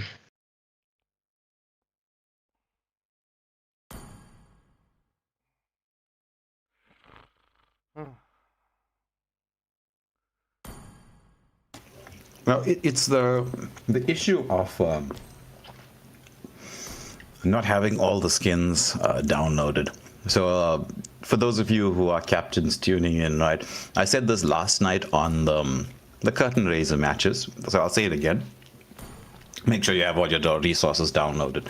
Because you are in the tournament lobby, all the skins are available, all the animations, all the effects, all of everything is there. So, you know, you want to have that available, because you'll find that a lot of people, when they load in for the first time, there's just going to be a little bit of a lag issue, not in terms of the game itself, but in terms of loading in, because the game's downloading all those resources. But on that note, we're heading into the banning phase, and I'm going to hand you over to Zorro and Mommy MJ as they give us their opinions as what they like and don't like and what they think is going to come up. And who knows, if their guesses are right, we might get them to take a lotto ticket for us, so we'd have a bigger prize pool. Oh, wouldn't that be lovely? But my luck is very bad, so I never rely on luck. Right, looks like it's gonna be the first ban is gonna be with Carry, and a very fast ban on the side of Dragon's Crew is gonna be Sayu. It seems to me like they're just gonna be making very fast bans. It doesn't seem like they're interested in like contemplating who to ban. Those just some very quick bans, and then they're gonna go with Harley, a very fast ban again. Quite interesting. I think the Suyo kind of leads for the Harley ban because... Oh, no, it's the opposite. Harley counters Suyo. Okay, so the Harley, I don't know. Let's see. Maybe it's a target ban, but he is quite better. It could likely be a target ban, to be honest. And then there's the Marcel ban. Safe, I think. The Marcel ban is pretty much respectable, given since that Marcel is a very annoying, and there is another ban on the side of Shadow Empire with Glue. How interesting. Honestly, I never see Marcel because he's always banned, so I don't even know what's so exciting about Marcel because, never really get to see him in action. I think you're pretty lucky to not ever see him in a matchup, to be honest. You just don't want to deal with him, trust me. He's very annoying. Your team is picking another annoying hero. Indeed, those are pretty much meta bans on the side of Dragon's Cruise, and now it's going to be Saint Eve making the first pick on that side. As far as I know, he will probably be the jungle. I'm not sure if it would be wise to pick the jungle this early on, but let's see what they're going to pick. I wouldn't really recommend it. Yeah, I think the Zushin is a good pickup. Butterfly is born by thy wish. Take this early. Guided by lantern's honestly, light. seeing a Zushin picked first is very common, especially in very normal ranked lobbies. So it's very interesting that they decided to go with the Zushin as the opening mage, and let's see how exactly will Dragon Crew respond. Yeah. Oh, Alice. What do you think, Alice XP? My kiss grants you immortality in or XP, death. but it's kind of very rare, or rather by chance, to see her in jungle mode. But it looks like they're going to go with Zation there. It's gonna be Crowned by interesting to see the heaven's mandate, Fury of the my Phoenix legacy shall in this endure. matchup. And now, ooh. Oh, they are very quickly. Very Valor and royalty in a dead body. Zushin and Hallis is very, very common, especially since I also see that in the MPL. So this is a very strong lineup on the side of Shattered Empire. Your team is banning. And look at that, a joy. Ooh. Time to drop to the This beat is a of the very strong flash. opening on the side of Dragon's Crew. They're showing a lot of presence of magic damage. So it could be a lot of poking, a lot of it's just gonna require a more use on Athena's shield. It's gonna be a necessary purchase by Hylos. Your team is banning. And a Mincetar ban, followed by a Freya ban. Interesting, I think interesting. taking out the Mincetar for the joy, so I think that was really safe. Yes, I do agree that having to ban Mincetar could give Joy some freedom of movement, so that's very, very good. And let's see what the final ban is going to be. Your team is banning. Obsidian. A very direct counter against, I believe, Joy. I'm not sure, but also responding with a Minotaur ban. Interesting. Let's see what they're going to pick. And it's going to be with Kyoki, no power here on the side of Dragon's Cruise. I believe they haven't picked a marksman, so it's likely that they'll be the ones to pick a marksman unless they're going to go with a fighter gold. So that would be a very interesting thing. Let's see. Yeah. Well, I think it's the Roma, yeah. The Roma will pick up before the marksman here. All right, the Roma is going to be Khalid. Khalid has that very strong aggression early game, so it could be that this is something they're looking forward to have that sort of engagement. Sand rises when I give the My word. team have been begging me to practice Khalid, so I'm just not in the mood. He seems like he's kind of selfish in his healing, and yes, I want a roam that's going to heal everyone. Now that's pretty selfless of you. That's a very good mindset. I think that's really complements your personality. It's good to actually help your allies. Yeah. Oh, Moscow. Mobility from the Moscow, yeah. I am vengeance incarnate. Interesting pick. Let's see if they're gonna lock it in. If they do lock it in, let them play the hero. I will be the truth this world desperately needs. The backline, especially with Zishin there unleashing the Fury of the Phoenix, so it could be a very necessary, good pick by Saint there to pick Yuzong. It's a very good pick. I will not contest about that. It's a very, very good pick there. And against Alice, I think he has just the right amount of mobility. So it should be an interesting XP lane dance. Yes, it could really amount to that. And on the side of Dragon's Crew, they're going to make that a final pick. Will it be a marksman? Very likely. I'm not sure, though. Clint. Chivalry is dead. And I will revive it. Closing with Clint. This will give them some, well, I should say, a strong early damage with Clint there. And yeah, I will not really see any pushovers. I think that both teams have a decent lineup. So this could really just come to be a very fiery matchup. Yeah, definitely. Really balanced draft here from both teams. So it'll be interesting to see who wins the early game, I think. Indeed. With Zation there, I'm expecting some early game aggression, but it really depends on how things will unfold. So let's watch and see.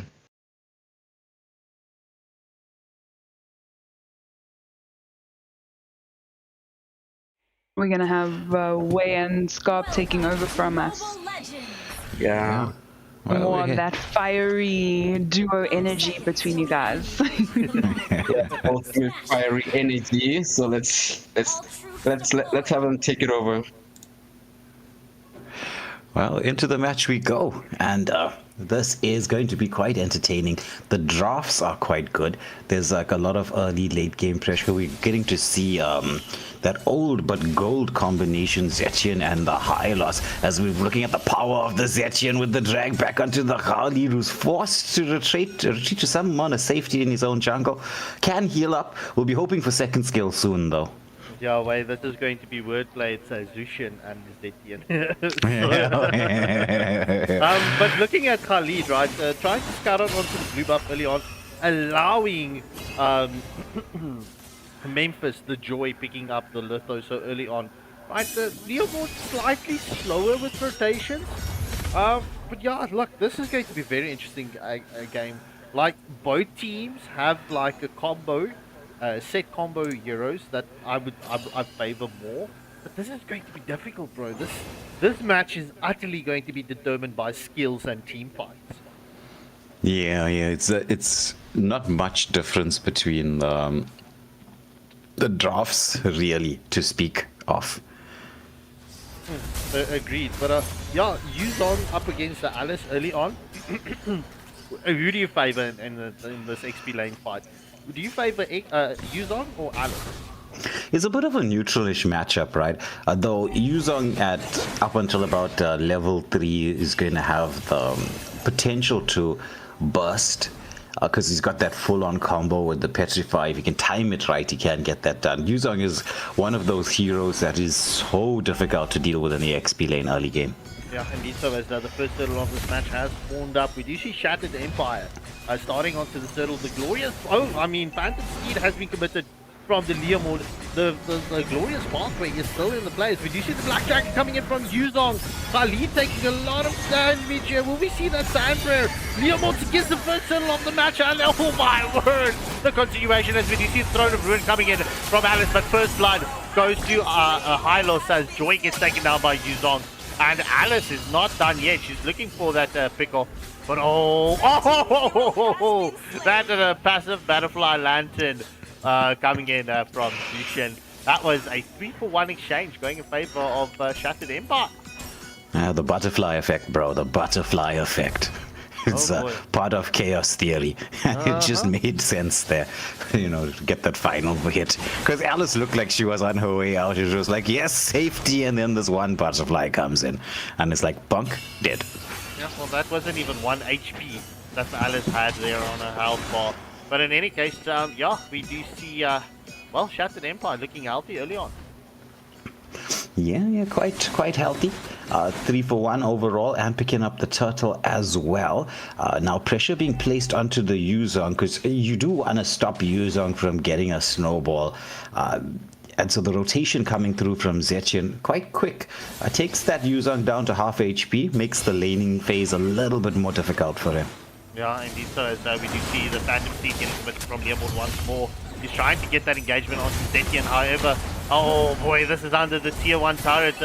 Zushin getting that pull back onto Khalid, however, Joy with the Electro Beats is onto Zaytan. Is that Zaytan? Oh well, onto Leomord, but being able to escape the clutches of the Electro Beats of Joy. Yeah, I wish you got the stacks done quite nicely. Oh, there's the engagement under the turret. Khalid takes it, but that's like a... I was about to say true Arabic fashion. Suicide bombing, but I don't think I should say that, should I? Ooh, this guy! Wait! Normally, if we crack up jokes like that, it's beer day, but tonight it's not beer day. As Vinicius Electro Beast gets committed from Memphis, but Joy gets taken down. Throne of Ruin lands onto 2. Will they be able to take down the Alice? Oh, Yuzong continuing as that passive procs, and that's a double kill for Yuzong. I think Alice went for the wrong target there. Leomord would have been the better option because you know what Yuzong wants to do. He wants to actually gain his passive off, and it's going to be more dangerous when you're low health. There's a Sandstorm into the mix, lands onto a 3. Will we get the follow-up? It's going to be the Crimson Lantern coming out there as they do manage to disengage, but at a huge cost. Yeah, that's a huge cost. So we do see the displacement coming in from Zushin once more. The Phantom Thief gets committed. Barbiel is into the play. Will he be able to catch Zetian? Yes, sir! Okay, well, the viewer is saying it's Zatan. Zatan getting the kill onto Zetian. But this looks like Shattered Empire's second turtle of the match, as we do see Kumal just standing there in the background with Flint. Wants to go in with that passive proc. Oh, almost. Second skills to a little bit of safety. Nice try. Indeed. So, yeah, looking at just before the 6-minute mark, it's 8-3, and it's almost a 2k gold lead in favor of Shattered Empire. That it is. 2k is pretty solid. So Dragon's Crew, I mean, they've got the early game pressure potential, right? So the question is, can they get a bit of a snowball going? Their only real late game scaler is going to be the Clint. Well, and look, you want the Clint to come online. I'm very curious to see. Okay, I'm so happy to see that the people has thrown away the Thunderbolt. In any case, Zaytan taking a lot of damage, but Phantom Seed has been committed glorious pathway into the mix as well. We do see the displacement coming in from Zushin as Moscow picks up the kill onto Memphis SSJC. As we do see Yuzong is onto the back line under the turret, picks up the kill onto Clint, and Zushin gets a double kill as Khalid is taken down, and that's a tier 1 and a 4-0 exchange going in favor of Shattered Empire. What a rotation from the Yuzong.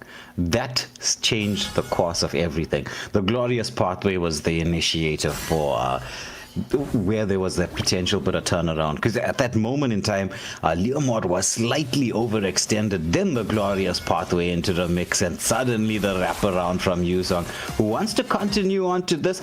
Joy with the electro beats, just forcing everybody back, but it's going to be all hands to the pump. Meanwhile, in the mid lane, there's another engagement, Moskov being forced back as Khalid takes a lot of damage, but manages to protect that tier 1 mid lane turret. I agree, but look, it's a nice amount of pressure that Shattered Empire is placing onto Dragon's Crew. I'm very curious to see how this plays out. 12-minute mark. We do see the glorious pathway was committed, and Khalid gets taken down by the Hylos. As we do see the Butterfly Lantern getting committed from Zushin, and Joy gets to the back line with the Electro Beats. Oh no, the Electro Beats is not being. Oh, there we go. Electro Beats has been committed, and oh, it's so many to take on as Yuzong is onto the back line. Zetian gets taken down, Joy falls as well, and the Spear of Destruction just missing everyone in that engagement. Yeah, just slightly off the mark there. And the third turtle going the way of Shattered Empire. But the hunt is on for Alice underneath the turret. They really want to get the stacks being built by the Zushin. But Khalid is in there with that scimitar with the turnaround Sandstorm knock up onto 2 as he's trying to get the zone away. But Yuzong trying to build a passive up on the Khalid as pressure continuing here in the bot lane. Meanwhile, Moskov doing what we expect a Moskov to do, which is just pile the pressure on all across the map with his split push potential. Yeah, indeed. So as we do see Khalid getting that engagement onto Moskov. Zushin, bro. I mean, we've been speaking a lot about Zushin and this aggressive plays. I mean, this is what Zushin was built for. To just play aggressive, be aggressive, be aggressive. Yeah, it's exactly that. She's not one of those heroes that's meant to be sitting in the back line and just, trying to get some small amount of poke. She's there to be in your face because she's got disengaged tools. She's got everything. And now the map being opened up. There's the stun glorious pathway into the mix. Fury of the Phoenix being popped. There's a bit of a counter-engaged Throne of Ruin, but the Black Dragon form is in. Zoning, dive into the backline. He knocks them all up. It's a setup onto 4. Will we see the follow-up though? Somehow Yuzong is sort of surviving through this. It's going to be the Electro Beats into the backline as the Crimson Lantern coming away. Oh my goodness. Kumal getting a pick-off in return. It's a 2-for-1 exchange, but now Clint being surrounded. He is a man alone, and that's 3-for-1 in favor of Shattered Empire. We'll make that 4. Yeah, look, I feel like the winning condition right now for Dragon's Crew is going to be Clint, bro. They need Clint online as Joy jumps onto Leomord, but oh my word, Leomord is a healthy boy. 3-0 and 12, but you can say the same thing throughout, but Hylos securing a lot of our kills. Yeah, there's a Phantom Steed as they're trying to chase down, but the Lord is up, right?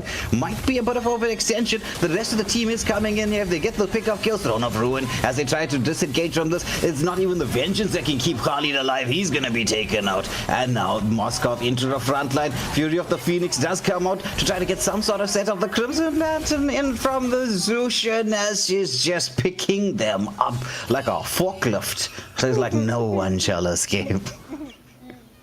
Get over here! Any case, yeah, first Lord of the match will go in favor of Shattered Empire. Look, they've... Oh, bro, Moskov, like, I'm going to say this, hear me? Bro, you've been missing your Spears of Destruction. Like, no hate, but, like, Zetian has been a slippery customer for you. Yeah, well, you know, maybe it's a little bit of Dragon Ball Z action in here. Going in with the Ultra Instinct just to dodge at just the right time. Yeah, of course. As we do see the Fantasy coming in from Leomord, the glorious pathway gets committed as well. The Black Dragon forms on into the front line, moving on to the back line, and oh my word, look at this gap getting closed.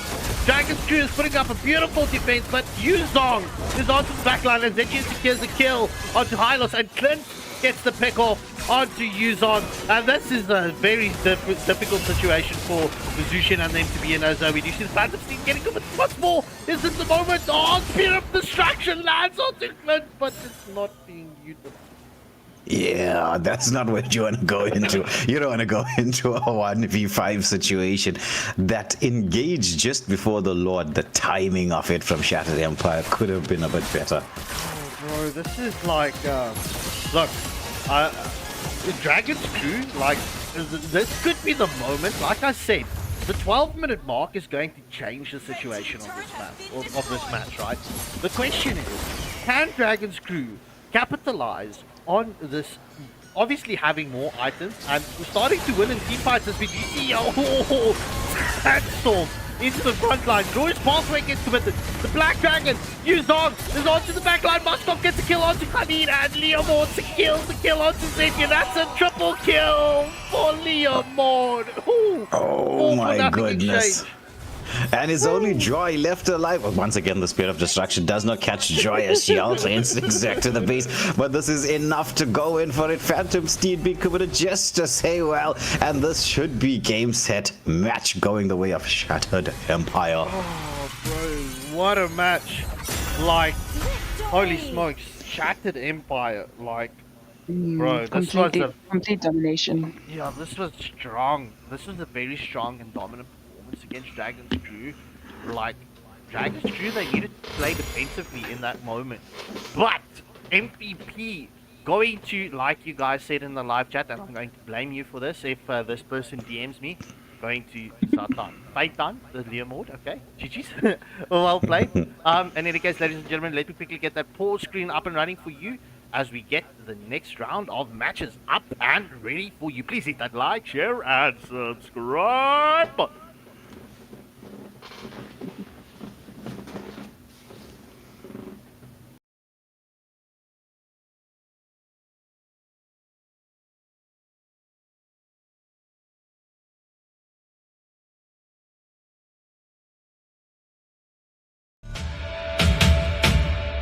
Stay there.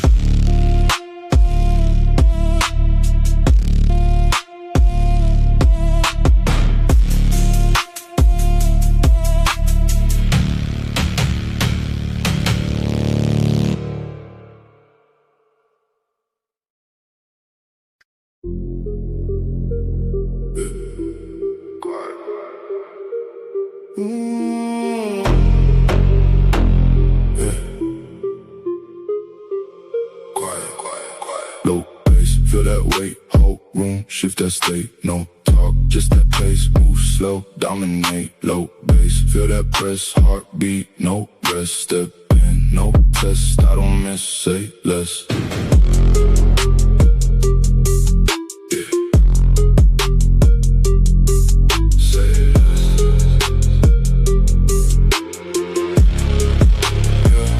Came in fall in line. When I step, redefine. No rush, I control the speed. No luck, it's what I need. Every move precise indeed. Plan once, then I lead. Oh, let it build inside. Wait, right before the rise.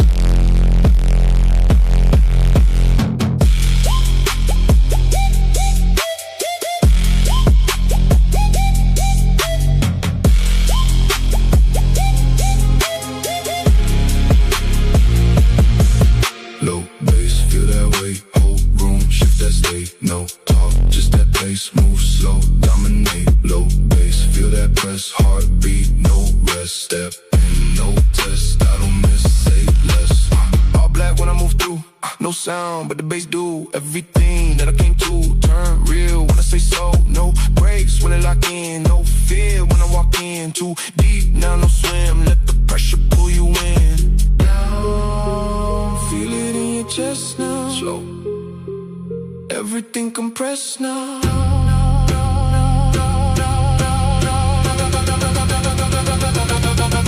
Low bass, feel that way. Whole room, shift that state. No talk, just that pace. Move slow, dominate. Low bass, feel that press. Heartbeat, no rest. Step in, no test. I don't miss, say less.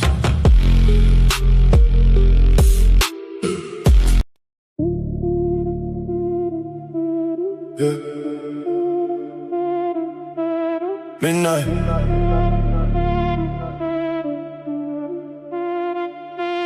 Midnight. Bass low, feel it press. Whole room under stress. No light, the silhouette. Say less, say less. Bass low, feel it press. Heartbeat on my chest. Step in, no contest. Say less, say less.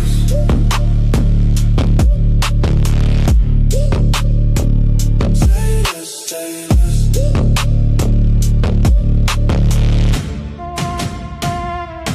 Came in quiet, shift the tone. Heavy air when I move alone. No hype needed, set in stone. Everything here get overthrown. Slow pace, but the weight immense. Every move got consequence. No luck, just discipline. Built this from within. Let it breathe, let it build. Silence right before the kill. No rush, time stands still. Then it drop, drop, drop, drop, drop, drop. Feel that. Bass low, feel it press. Whole room under stress. No light, just silhouette. Say less, say less. Bass low, feel it press. Heartbeat on my chest. Step in, no contest. Say less, say less.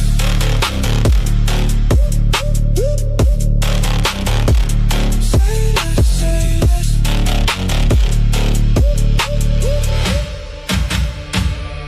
All black when I move through. No sound but the bass through. Everything that I came to. Turn real when I say so. No breaks when they lock in. No fear when I walk in. Too deep now, no swim. Let the pressure pull you in. Down, feel it in your chest now. Slow, everything compressed now. Bass low, feel it press. Whole room under stress. No light, just silhouette. Say less, say less. Bass low, feel it press. Heartbeat on my chest. Step in, no contest. Say less, say less.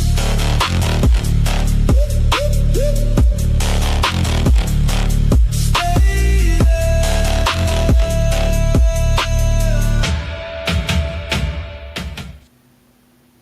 Alright, ladies and gentlemen, we are back. Up next, it's Poisonous Gaming up against Gascom Esports. I see a lot of love coming in from the live chat. Thank you all for your continuous support. I mean, without you guys, we couldn't have done any of this.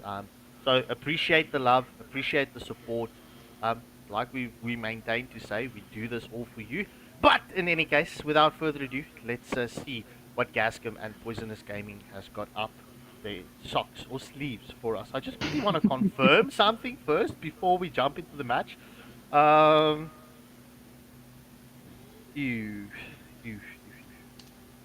Okay. It seems like we're going into this blindly because I don't know who's first pick.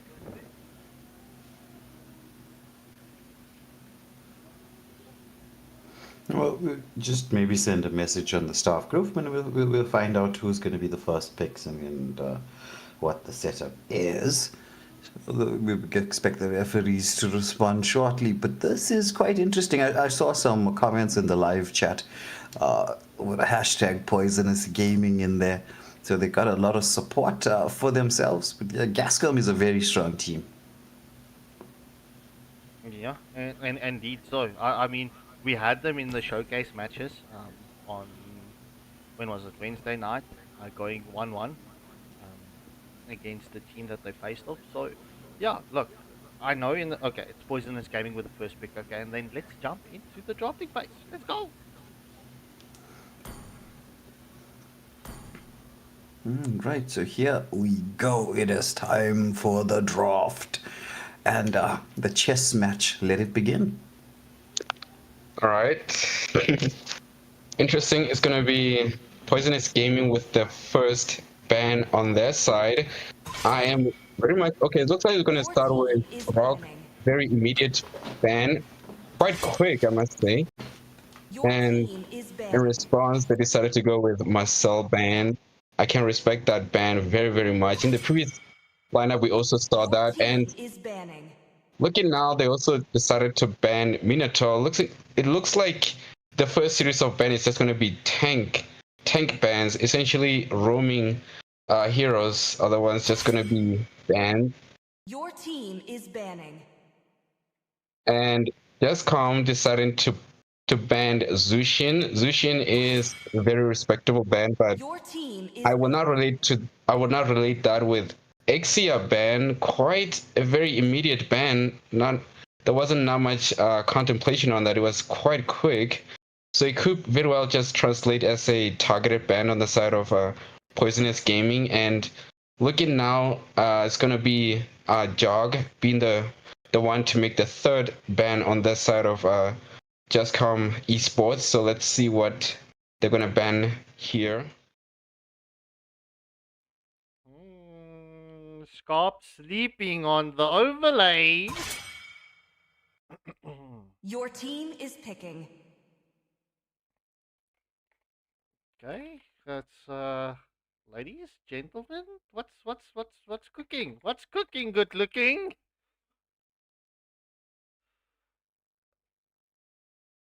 All right. Your team is picking.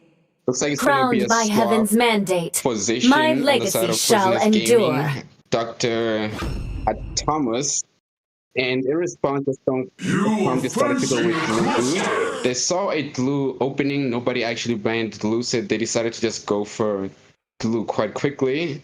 It's quite convenient to actually grab Glue before the opponent decide to steal him. And we're seeing a Fanny flex right now.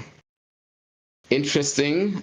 I'm not really convinced they're going to pick Fanny right on the spot. That could actually just be a blunder, perhaps. But I'm thinking perhaps they're deciding to actually pick a different hero that's going to be Kadita on the side of Gascom. And again, another Fanny flex right there. It could just be a Fanny skin flex. That's a legend skin, a very premium skin right there. Getting flexed by Sato Goka. Interesting. Let's see what they're gonna pick on their side. Ooh, could we actually see? Tail's been itching for a real fight. And looks like they actually gone with that. It's interesting that they decided to pick also Kalia. It's gonna be interesting to see a Tsunami Slam in this lineup. And right now we're seeing Layla getting flexed right now. I'm not entirely sure that bringing Layla into this draft would be a good idea, especially against Hayabusa, but they decided instead to go with Harley on the side of Gascom. Your team is banning. And they decided to go with Phobius. Interesting. And I'm guessing perhaps this is to give Harley some freedom when he dashes, because he loves to abuse his dashing skills. That's one of his passive. And Your team on the side of Poisonous Gaming, they decided to ban Harley.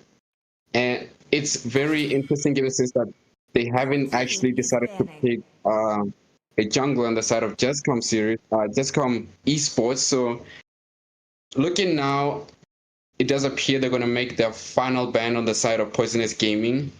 And let's see what will they ban. I'm very curious, given since that also right now, the side of Gascom hasn't picked a jungler. So we're probably going to see another jungler ban on the side of Poisonous. And they went with Gushin, which I assume could be a targeted ban. We can respect that Gascom does have proficiency when it comes to Harley and Gushin. They do have that sort of skills to actually handle highly mobile heroes. So that could very well translate as a respectable ban on the side of Poisonous Gaming. And looking now, it's going to be Chuck Norris being the one to pick first on that side of Gascom. It's looking out like they haven't picked. Oh, your team is picking. Yusun Shin. They call me a hero Yusun because Shin, I saved my nation from falling apart. That's. I would not really protest against that pick. That's a very good pick. And in response to that, they decided to go with, interestingly enough, Hanabi and Bellerig. That lineup is kind of interesting. Very nice show considering the fact that they already picked Kalia, and seeing Bellerig also being picked could really question who's going to go XP. We could likely see Bellerig in XP, but I'm not sure which one of these tanky is going to go XP. On the side of Gascom Esports, and seeing this, it could very likely be a tank, a roaming, or we could see someone going XP. Okay, looks like it's going to be Kaja. I am the power of light very well be incarnate. a counter against Hayabusha's penetration against the backline. It's very, very convenient to have someone like that to actually counter Hayabusha in any attempt he does to actually get to either Karita or Harley, or even also Yusun Shin. So this is starting to be one of an interesting draft pick on both teams. Very, very interesting. Yeah, the Kaja could also help with Hanabi because, I mean, you cannot immune his ultimate. There's no way. It's a suppression ult. Indeed, indeed. It's considered to be an ultimate car control, very much equivalent to that of Franco's ultimate. So it very much is a good pick to decide to pick Kaja in this lineup. Yeah, divine judgment, as it is known. As we head into the match, Zoro, you want to join me for this one, as we will cast this particular game. My question to you, Zoro, is when it comes to the mid lane prio, which is all about the mid lane control, which side do you think has the better control right now? In my assessment, I say it could very well be on the side of Kaja. Kaja has some strength in poking. It does allow him to actually just freely move around. And of course, you can admit that Bellerig has his passive all on the run, which does indeed give some a nuisance. And we do see right now an extreme poking on the side of Gascom right now, entering apparently trying to actually penetrate the jungle on the side of Poisonous Gaming, and it's looking extremely fearsome. They have to retreat, and already right now a fast clear by Yusun Shin. Interesting rotation right there. Yeah, it was quite an aggressive play. I thought they would have went in a little bit deeper because Kaja had level 2 while Benedict is... I mean, look at this. He's not even halfway to level 1. And you're looking at Kaja almost level 3. This is quite big. Kaja's using that roam passive of his. And there's the engagement here onto the Hayabusa. Quad Shadows not even being given a chance to be casted. And it's a double going the way of YSS, who you don't want to be fed this early on. Interesting. That was some very early aggression on the side of Gascom. They're really trying to put pressure on Poisonous Gaming this far in. This could enable them to have some advantage on taking the turtle as it was about to spawn in just 1 second right now.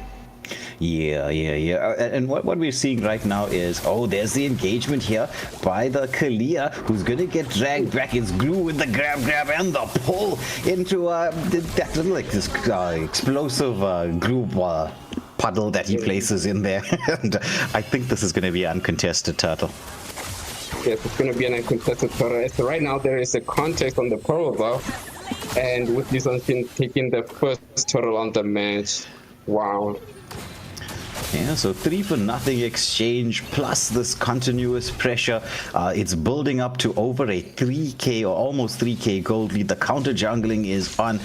Benedict still level 2, but there's the chase here. Hayabusa getting dragged back. The Divine Judgment into the rough waves. Oh my goodness, this really is Divine Judgment. It's like almost biblical what they're doing to Hayabusa in the lane. Yeah, they're really putting a lot of pressure, not really allowing Hayabusa to have some breathing room, just enough chance to farm the buff. This is really depriving Hayabusa of any chance to get any buffs and gold. Really impressive rotation on the side of Gascom Esport. Yeah, Glue with the grab onto Hayabusa, who's just taking a lot of damage. Will be able to use Quad Shadows to escape, but not being allowed to farm at all. This is absolute domination. It's very systematic on the side of Gascom to put this level of pressure. They know that they need to compromise Poisonous Gaming's jungling, and right now they're going to rotate to top lane, seeing a possible extension, and right now they're camping. Yeah, it's there, mid lane action everywhere. It's the Mountain Shocker as it gets the setup. It's a double kill. The chase is on. Clear left alone underneath the turret. Gonna get knocked up, but there's no rough waves for Kadita to go in. She used that to take down the Zetchian. The pressure being placed, blue buff being stolen once more mid lane. I mean, that gold is almost non-existent. They're just eating and eating and eating Gascom right now. Yes, they're really just doing a lot of pressure.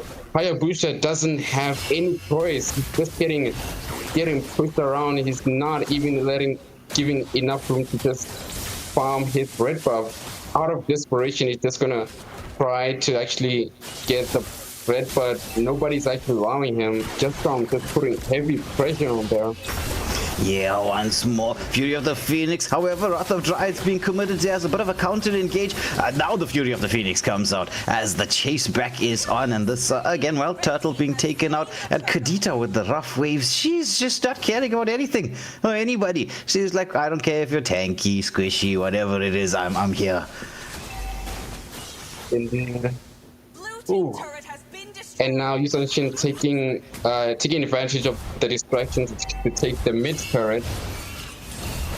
Oh, and a pickoff on Hayabusa there. That was very, very fast and very excellent timing by Yusenshin there. Yeah, the blow up, and now Kalia being trapped in, goes into the Flicker Tsunami play, but it's gonna be the setup once more as the godlike for this YSS. Gascom Esports looking to put the squeeze on here as they are securing the final tier 1 turret. That's map completely open. The wraparound play is in here. Glue with that split under the turret. It's going to be the Harrod going in with the Zabin Force as well. Just getting pickoffs at will right now, Gascom Esports.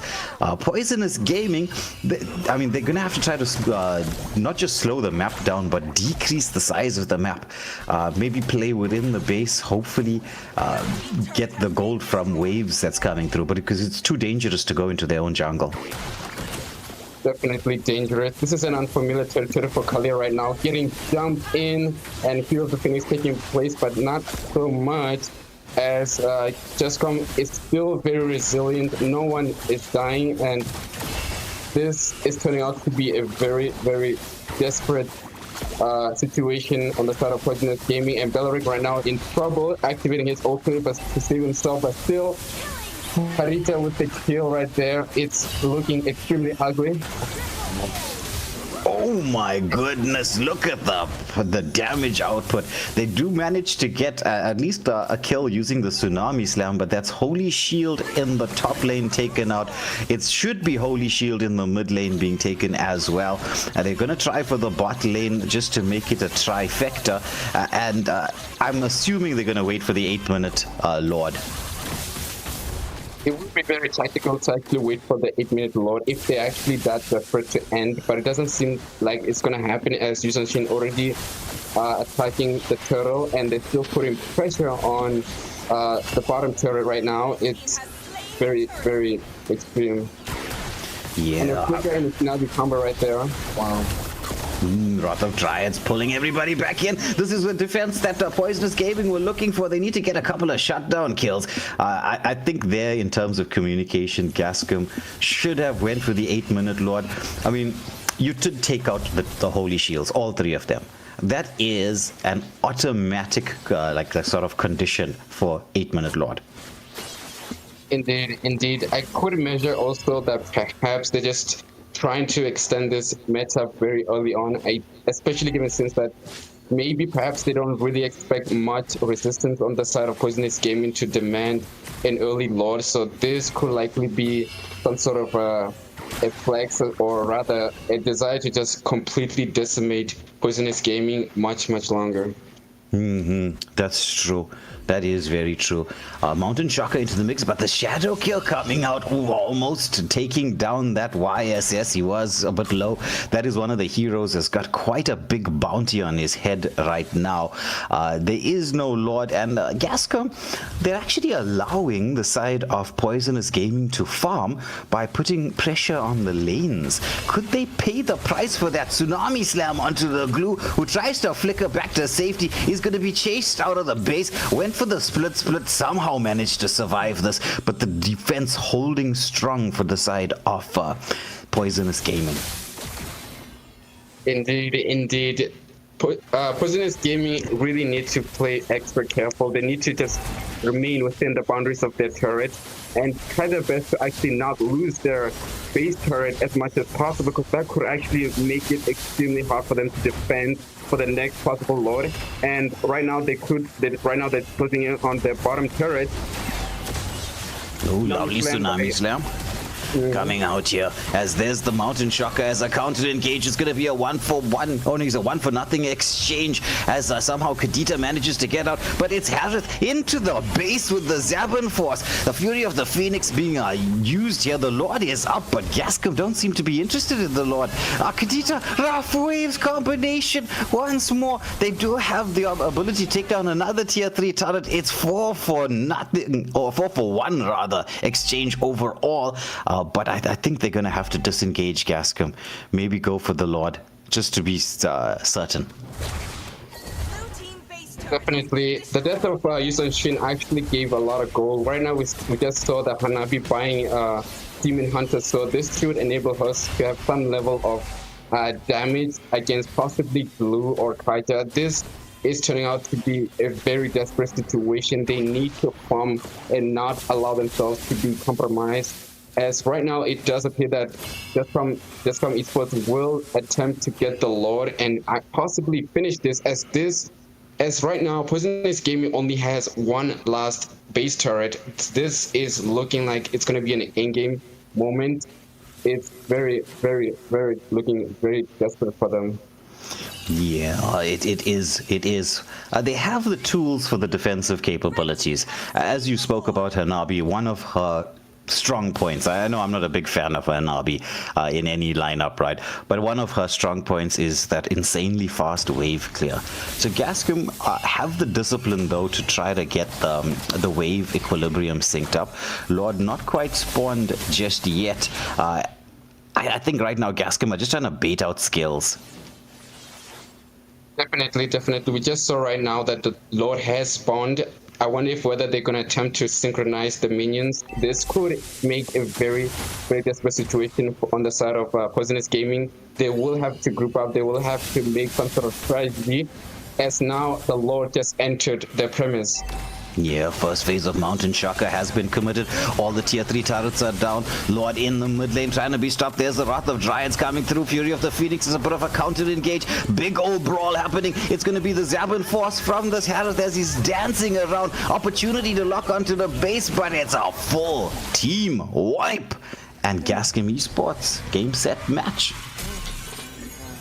What an absolute domination on the side of Gascom Esports, a direct reason why there was a lot of favoritism on the side of Gascom Esports winning this matchup. Absolute fantastic matchup, I will say. GG's well played to both teams, right?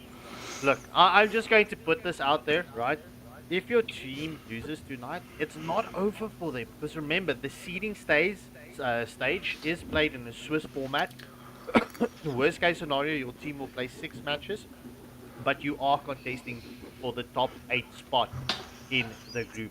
So even though if let's say they face off against a strong team tonight, they will get easier matchups throughout. Let's see, because obviously it's going to be losers playing against losers, next round winners against winners. So the matchups are going to get shuffled up. But in any case, if your team lost tonight, don't fear. You've got another chance, you've got another opportunity, and one more after that, and one more after that, and one more after that. But in any case, ladies and gentlemen, please hit that like, share, and subscribe button. I'm going to get that pause screen up and running whilst we get the next lobby up and running.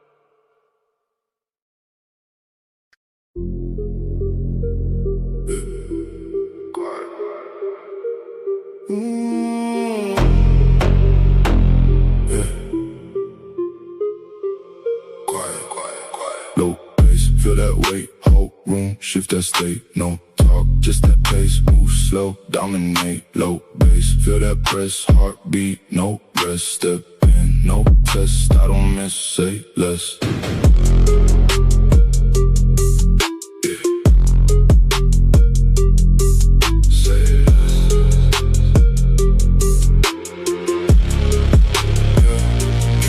No need for hype, no light, just that type. Everything fall in line. When I step, redefine. No rush, I control the speed. No luck, it's what I need. Every move precise indeed. Plan once, then I lead. Oh, let it build inside. Wait, right before the rise.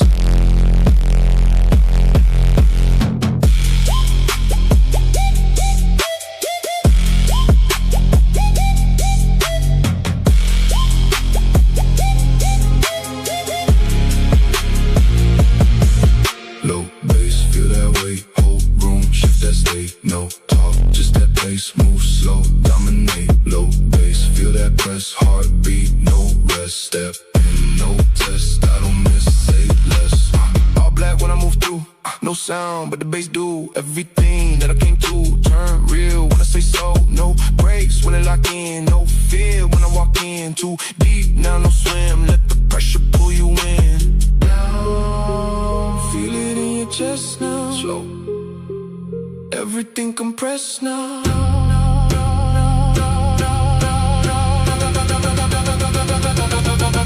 Low bass, feel that way, hold on, shoot that state. No talk, just that pace, move slow, dominate. Low bass, feel that press, heartbeat, no rest. Step in, no test, I don't miss, say less.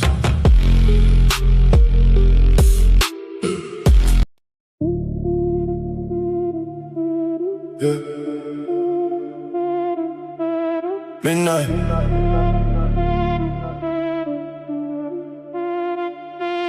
Midnight. Bass low, feel it press, whole room under stress. No like the silhouette. Say less, say less. Bass low, feel it press, heartbeat on my chest. Step in, no contest. Say less, say less.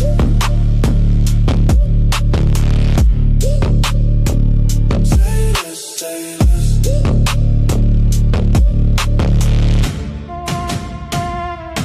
Came in quiet, shift the tone. Heavy air when I move alone. No hype needed, set in stone. Everything here get overthrown. Slow pace, but the weight immense. Every move got consequence. No luck, just discipline. Built this from within. Let it breathe, let it build. Silence right before the kill. No rush, time stands still. Then it drop, drop, drop, drop, drop, drop. Feel that.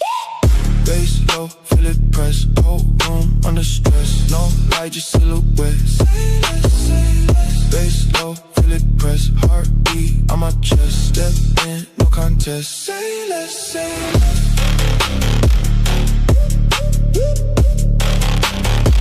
Say less, say less.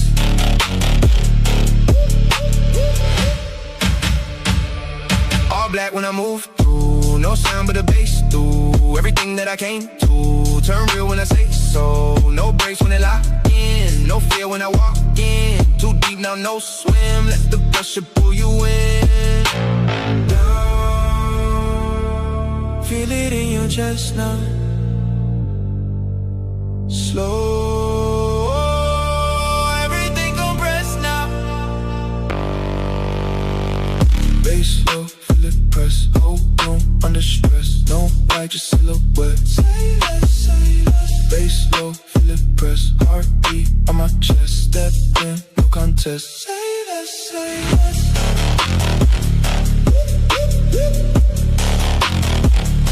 Stay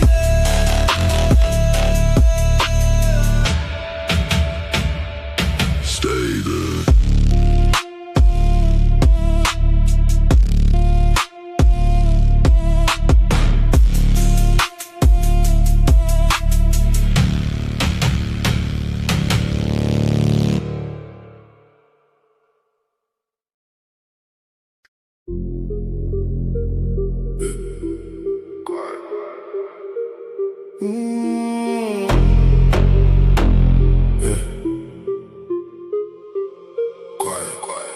Low bass, feel that weight, whole room, shift that state. No talk, just that pace, move slow, dominate. Low bass, feel that press, heartbeat, no rest. Step in, no test, I don't miss, say less.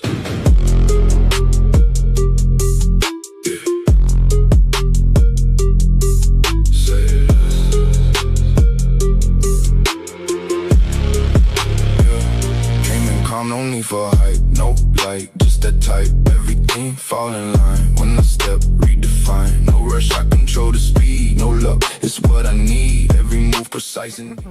Welcome back, everyone, and we've got ORYX ShockWave up against Chaos Division. Both teams are ready and good to cook for your pots tonight. Are you ready? Having a great feast? And well, congratulations. Well, ironically, YouTube decided to give our content creator the free membership, so GG's. I'll just gift another one because that was just unfortunate. I wanted to go to the viewers, so I will gift that membership whilst we go into the match. But in any case, without further ado, let me not delay you further. Chaos Division winning the coin toss and opting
does appear that CDV is going to try, perhaps go for a Badang. Looking at this, it looks like they're going to start with Roaming, or perhaps they could likely just decide to swap in with an ally right now. So it's very interesting to see what they will decide to pick here as their first hero. Just check the sound again, Sean. They say it might be. I just looked it up. Different perspectives expose the same truth. Marcel can never be allowed to see the light of day. At least I don't think so. Well, we can agree that there was an opinion on Marcel, and I can respect that Chaos Division decided to pick Marcel, and very much reasonably, they decided to go with ORYX. ORYX ShockWave decided to go with Tigreal. Very much sensible pick, given since that they decided to ban Diggy. Clearly indication that they're going for a very, very CC lineup. And I wonder if, like, in this sense, are they really going to try to do some sort of a Tigreal combo alongside Veil? That would be very interesting. Yeah, Veil or Vexana could work. If you're going for this set tank composition. Hope will find a way. Once you pick this up this early, though, it's going to give Chaos Division the options to start going for those early game pressure heroes. Like you can see Yuzo being flexed here on screen. I will be the truth and this world he is desperately one of the early needs. game heroes. I'm thinking maybe picking up a Khalid or a Hilda on the roam. It's going to expose Tigreal's weakness, which is mobility. Definitely, it's going to expose that. And we do see somehow there is a flex on Hanabi. I think that this could be an element of trying to actually be able to escape Tigreal's ultimate, because we can understand that Hanabi has CC immunity. So perhaps this is the direction that Chaos Division is going for by picking Hanabi in order to resist against Tigreal's ultimate. Yeah, because I mean, she's got natural purify basically, and she can escape. It is not a suppression ultimate, so it allows you to pick up a marksman that's not forced to go for purify as a spell. Indeed, and it's definitely that kind of pick. And looking now, it does seem like they're gonna go for Phobius. I'm not sure whether Phobius could actually be of benefit, because the opposition doesn't have that much mobility side, but it could be a desperate attempt to penetrate the Code Division's backline and possibly mess up their team fights, as Phobius I am not the only one bound by these chains. Yeah, because I mean, he's also a pretty solid laner, and maybe they're going to use him to just try to sustain in lane as well up against the Yusong, who we know is a very strong laner. Indeed. And looking now, it looks like it's going to be ORYX with the fourth ban on that side. Let's see what they're going to ban. Yeah, the second round of the banning phase is always interesting, because you can see more or less what the oppositions are going to be trying to pick up. I would expect, it's going to be the jungle bans coming through, and potentially maybe a marksman as well.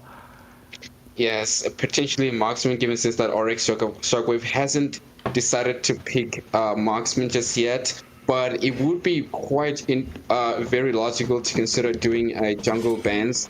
And instead they decided to go and do a Leslie ban. I could assume perhaps that Hanabi feels kind of vulnerable against Leslie's shots. Maybe that's the direction that they decided to ban Leslie on that attempt. And looking now, it appears that it's going to be the final ban on the side of ORYX ShockWave. Let's see what they're going to ban. Well, if I was Chaos Division, I would certainly be thinking of banning the Harith. Because Harith right now, if ShockWave pick up that Harith, it could be devastating. The Zaban Force combined with the implosion from Tig and the Eternal Guardian from Vexana could be a little bit too hot to handle. At the same time, you can flex him a little, but you can play him gold, you can play him jungle, either which way. So that's what I'd be thinking. Yes, I can agree on that assessment. And it looks like the final ban is gonna be Gushin. Could possibly be a targeted ban. We don't normally see Gushin being banned unless it's a targeted ban. And right now it's gonna be the first pick on the side of ORYX being Ixia. I'm guessing Ixia is picked with the intent to actually synergize with Tigreal. We do know that combo is very, very deadly. And looking at this, we do see a possible flex on Velia. I think Velia is could possibly be picked in attempt to resist against Tigreal's ultimate. And also, Karita as well being heavily CC immune to Valor and royalty in a dead Tigreal's body. ultimate. She does have CC immunity during when she actually does the first skill. So this is very looking interesting. Yeah, and she also can be used to deal with Ixia, because I mean, that's what Kadita really can do. She can blow up low mobility marksmans and mages for that matter, because she's just going to be waiting to go in at once the full barrage is hit. She's just get the knock-up rough waves combination going. Indeed, it could very well go to that outcome, and I'm not sure about having to pick Leomord here. We can acknowledge that Leomord has a very strong mobility, and considering also that there's a previous on the opposition, but it does appear that they decided to go with Joy. Joy could very well be a decent pick, but she will have to be very, very careful against Marcel there. He could disrupt Joy's mobility on the second skill, which really could compromise her ultimate. So this could very well lead to a very unexpected direction on both teams.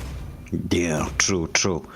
They have the draft set, and I'm sure you, the viewers at home, have your opinion. Aesthetic is like also agreeing with me. The Harroth pick could have been a beautiful one, because no matter which way you go with it, right, Harroth is quite deadly. But with that being said, it's time for that loading screen to tick by and get us into the excitement in this best of one.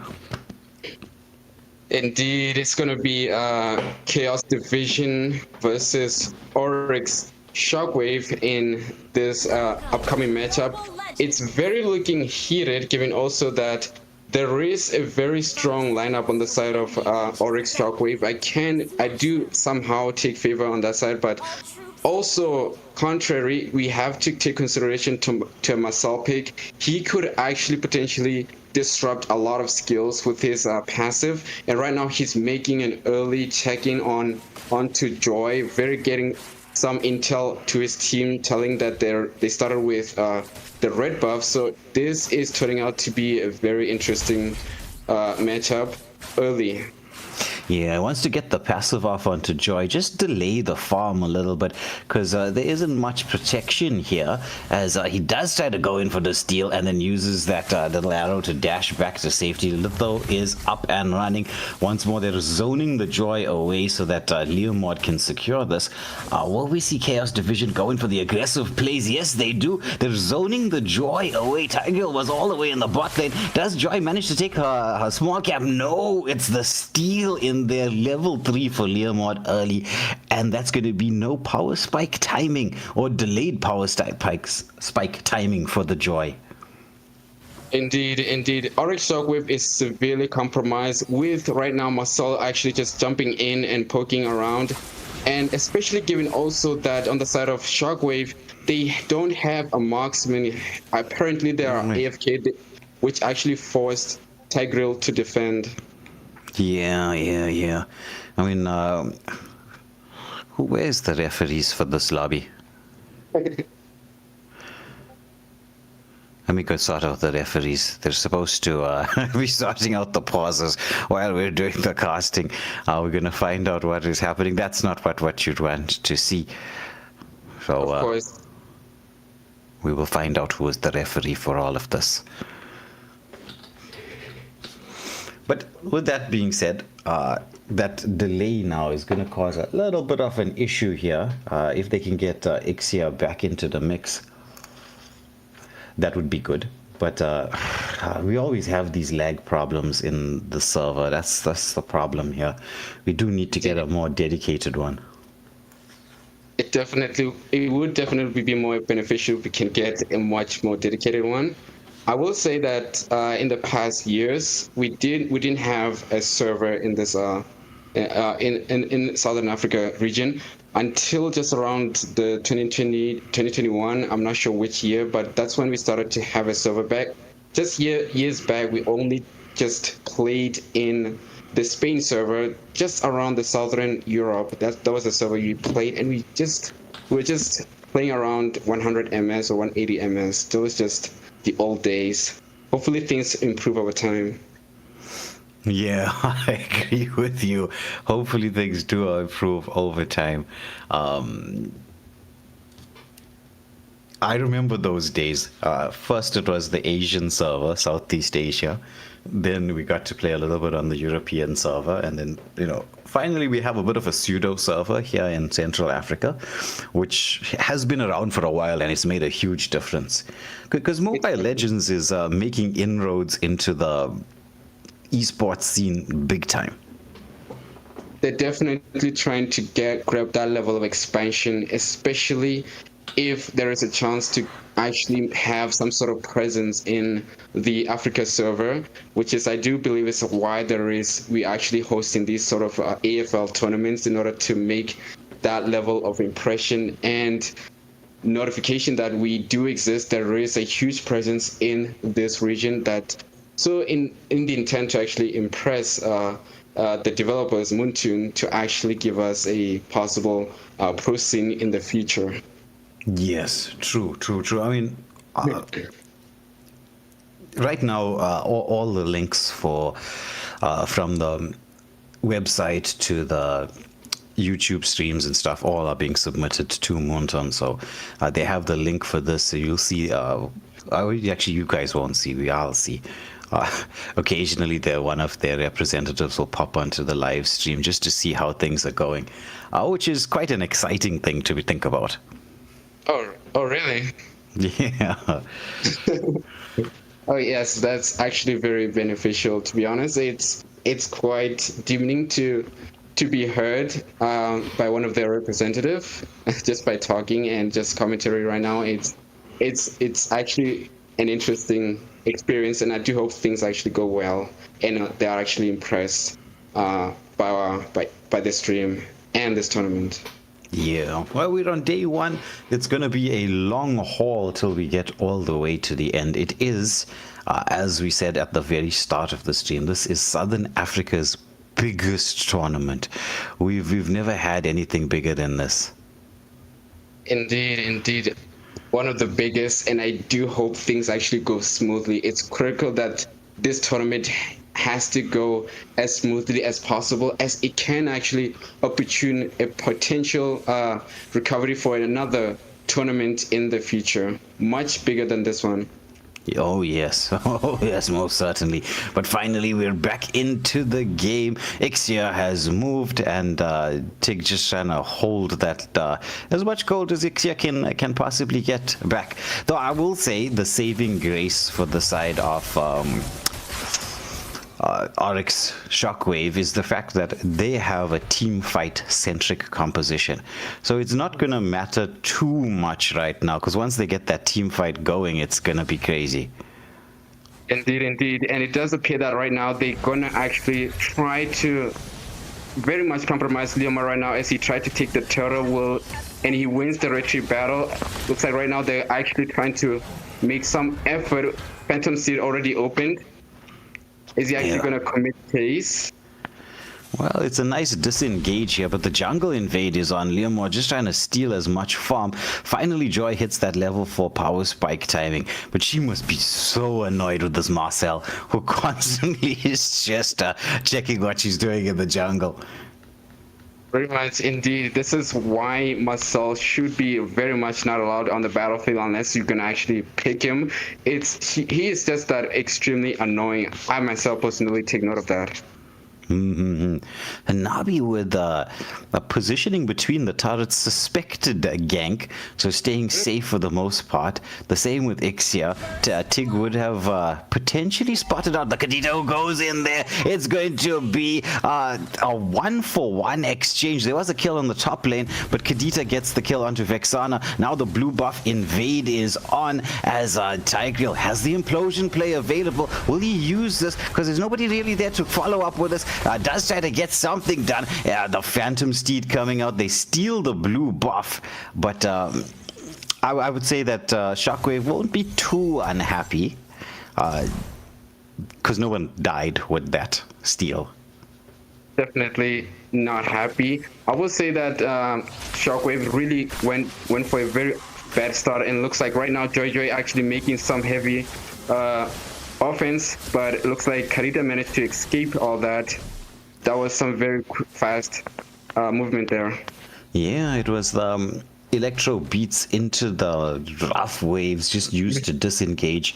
But the rough waves has a pretty slow fast cooldown, so should be available as the turtle dance begins. Once more, there's this Phoveus putting the pressure onto Yuzong. Now the engagement with Kadita as well. The knock-up following. The vengeance comes out as Infernal Pursuit into the mix. But there's the knock-up again. But Joy, electro beats. Not even the Black Dragon can save from the electro beats. 1-for-1, both XP laners being taken down.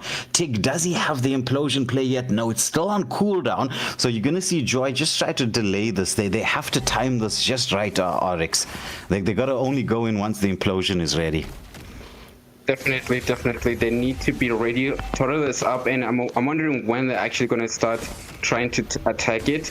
And right now we see Leomod actually starting the turtle, and Joy right now still busy with the red buff. I'm not sure if he's going to make it in time, and right now just Marcel trying to make sure to zone out the opposition.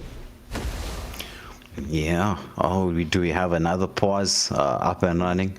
They seem to be pausing all the time. It seems like this time it's on Chaos Division side. Oh, Chaos Division. I could likely suspect it's probably Hanabi there. Yes, Hanabi. Okay, well, we will see. Hopefully they're back into the mix as the setup is now on. The turtle being pressured in. Oh my goodness, there's going to be the implosion play. It's still available. They're waiting for that. But Marcel only catching one with his ultimate. The implosion play lands onto one as well. The battle's still continuing. Joy has to now disengage as well. Yuzong just trying to gain passive as wherever he can, just building up the stacks. Joy going in there, gonna get stunned up. It's the Eternal Guard as well.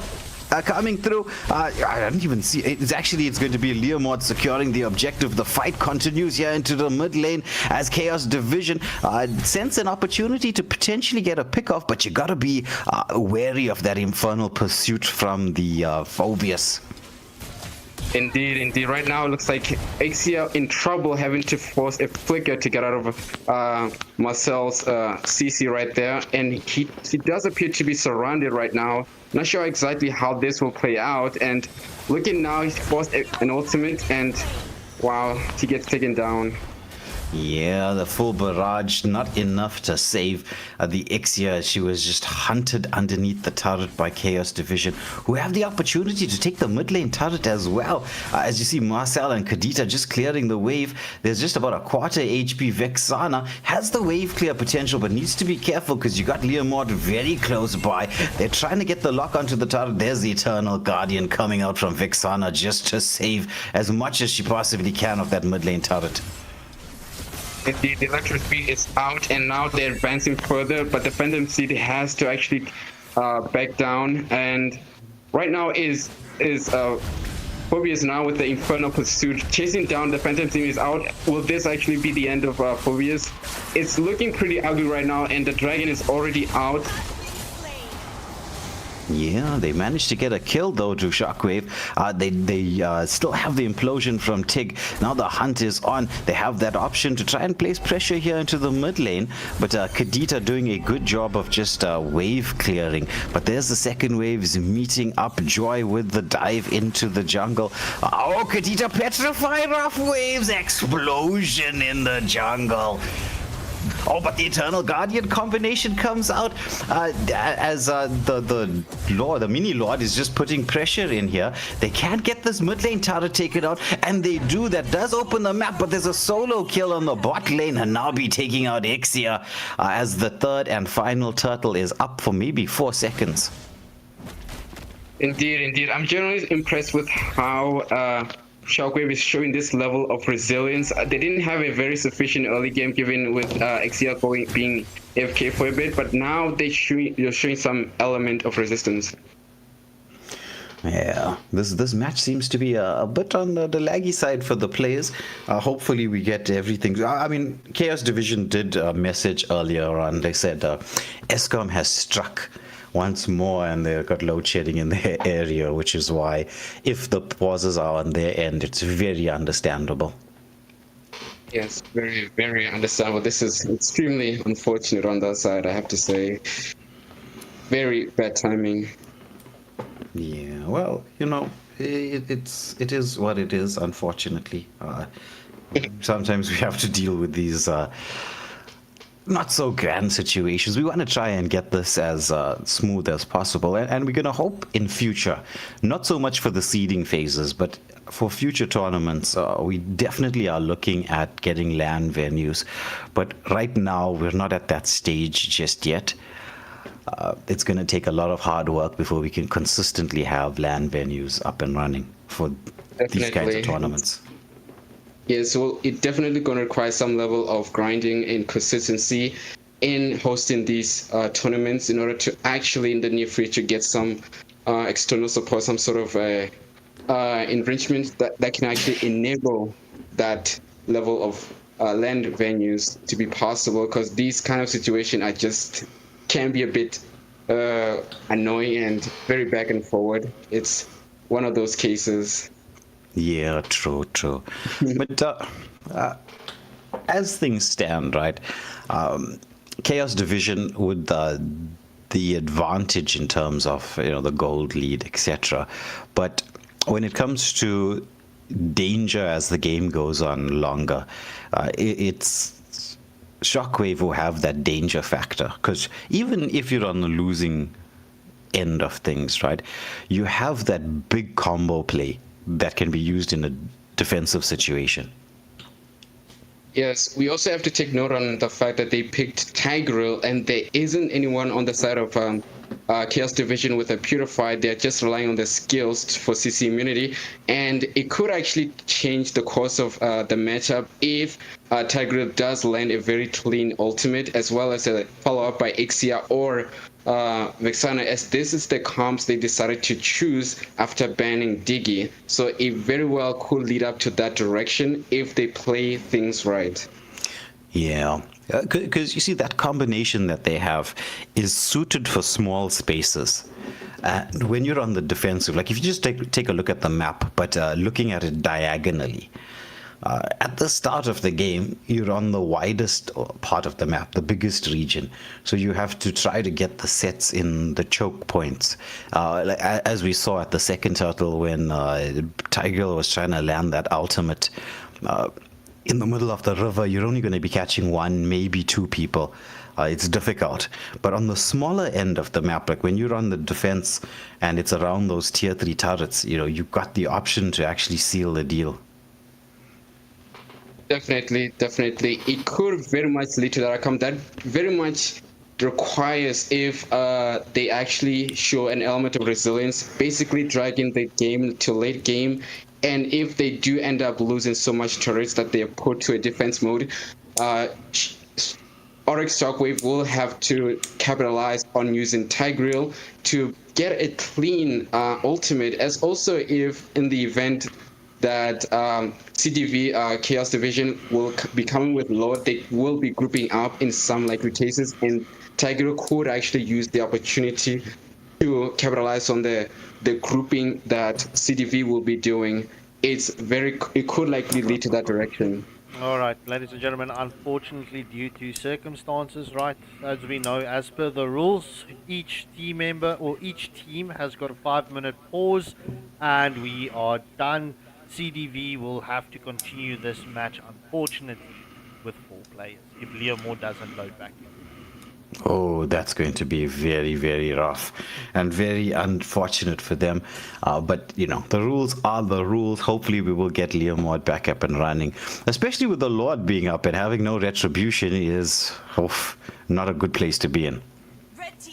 Indeed. Leomord being the one to actually go offline is a very huge disadvantage, given since that he is the jungler. This will allow Joy to win the retreat battle on a very consistent repeat without any sort of context on the side of Chaos Division. It's very looking ugly on their side, but I do imagine that perhaps Chaos Division could likely have some sort of strategy. I do see Marcel having that kind of poking going around, so they could be an attempt to actually perhaps stun Joy as he attempts to take the Lord, just freeze him, and then they follow up with Kadita to steal the Lord or any other objectives.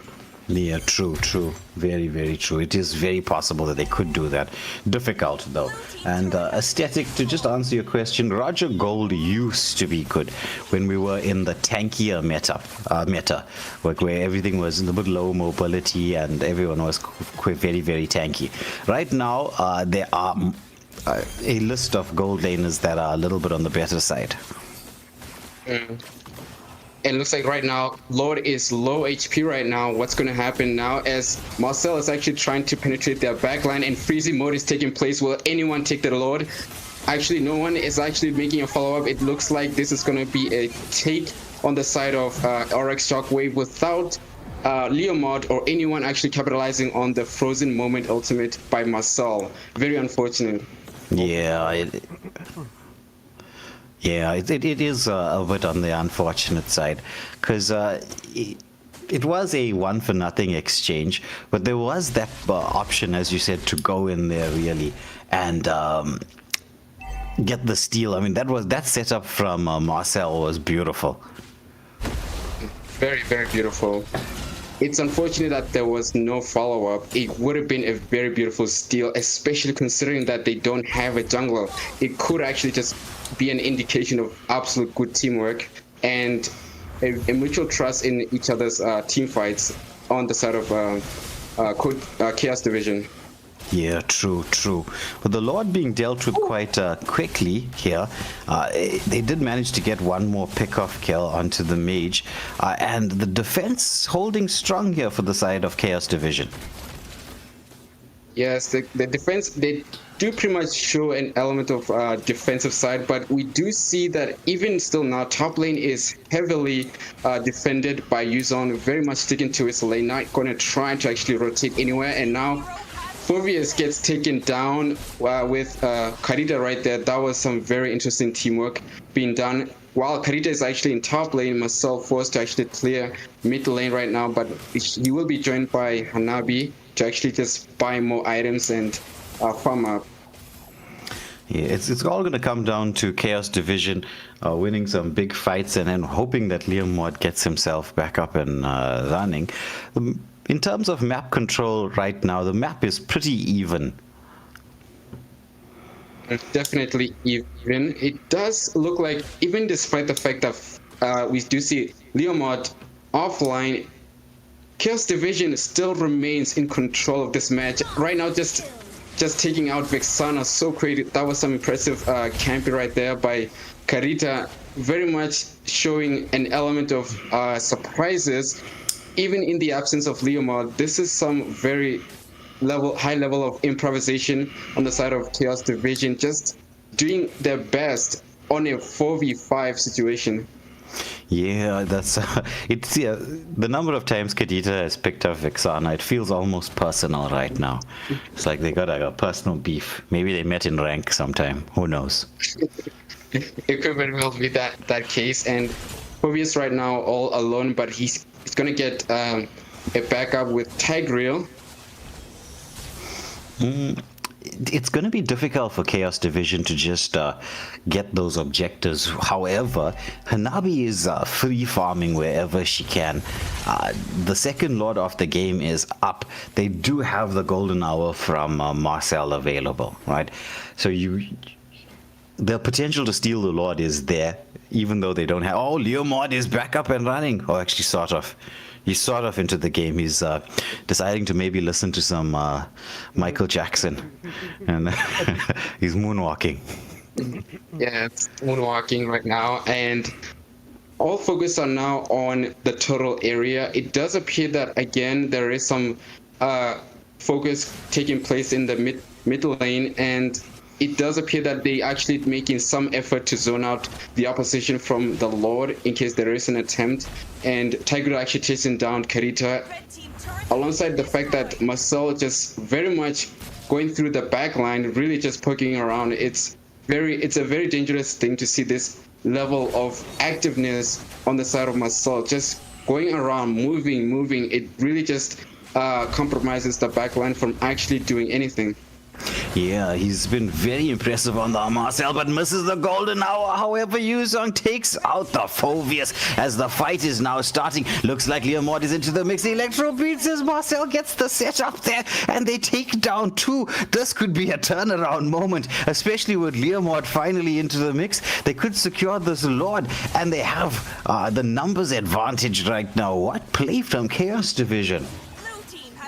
Wow, I am genuinely impressed with how they still managed to be this, to just show this level of resistance. It's surprising how they just continue to show that this amount of map control, despite Leomord being offline, and now he's online. Still, nothing has changed on his side. It's very rare to just have this kind of team that just have this level of control. It's just impressive.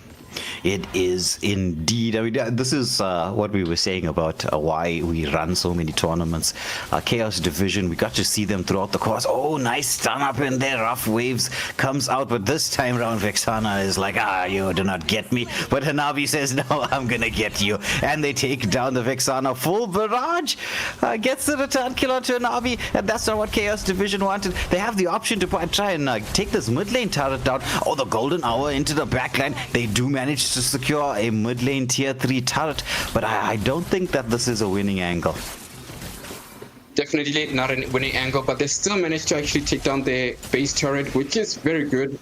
But it would have been much more beneficial if they tried to actually push other lanes as well. And we do see that kind of movement taking place in top lane. Will they try to actually take down? No, they're not. They're just going to try to actually regroup and actually do some sort of a re-strategization given the circumstance. Yeah. Well, it's now's the time to do what you're looking at here. You got to get the lanes freezed. It's a minute and a half, just under a minute and a half to go. And you notice no one's touching the waves. You need them to push more towards you. You want to force the side of ShockWaves out of the base. Deny them as much farm as possible. It's just like clear the lanes, clear the jungle, enemy jungle, freeze the wave. You force them to overextend. You create the space for these pickups. As there you see Joy trying to go in. Rough Waves does come out. It's going to be the golden hour into the backline. But the team was a little bit split up here. So that's 2 big skills coming out as once more Marcel just trying to get the passive proc Leomord with the steal onto the blue buff. Continuation of the fight. Hanabi in here just throws out a couple of basic attacks at the Tig just to poke him, just to say, I'm here.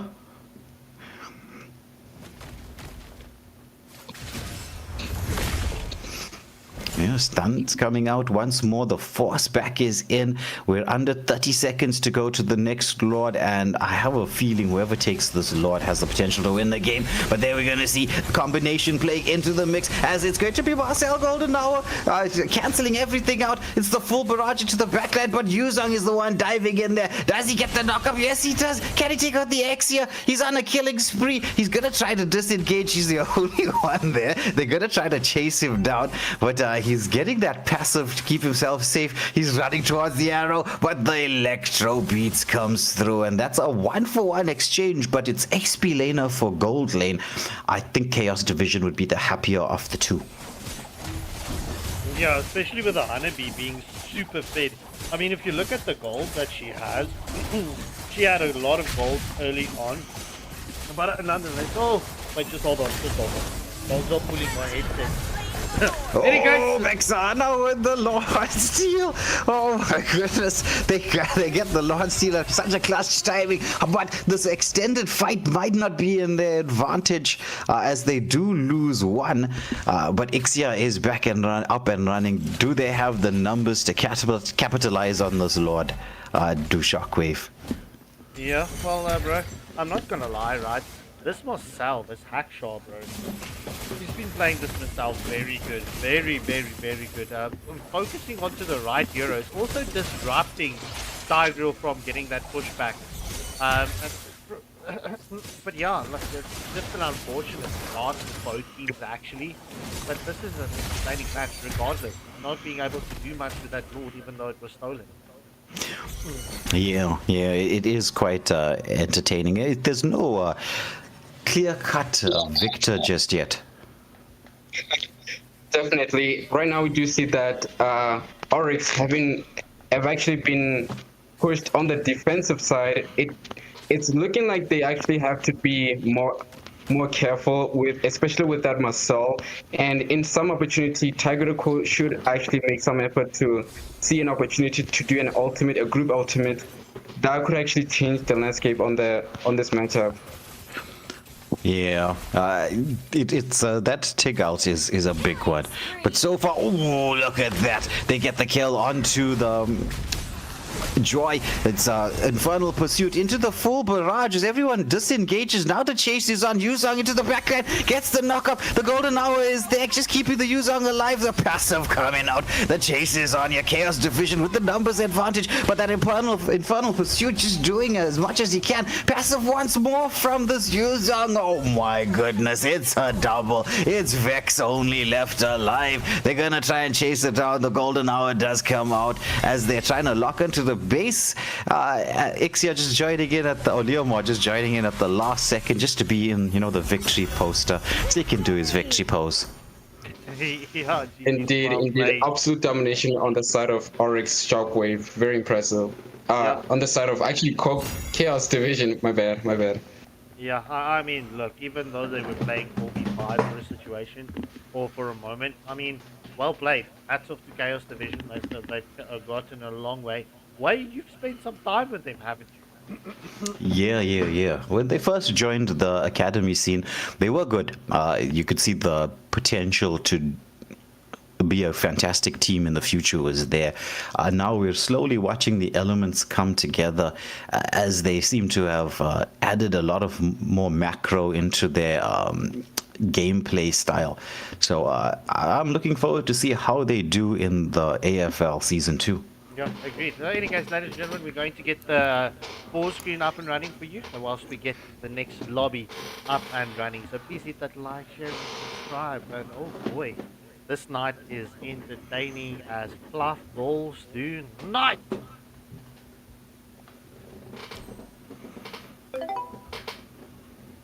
Playing once, then I leave. Oh, let it build inside. Wait.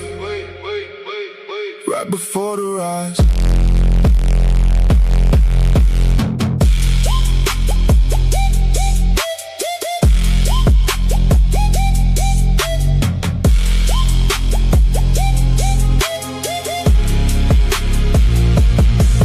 Low bass, feel that way. Whole room, shift that state. No talk, just that pace. Move slow, dominate. Low bass, feel that press. Heartbeat, no rest. Step in, no test. I don't miss, say less.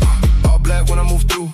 No sound, but the bass do everything that I came to. Turn real when I say so. No breaks when I lock in. No fear when I walk in. Too deep, now no swim. Let the pressure pull you in. Down, feel it in your chest now. Slow, everything compressed now.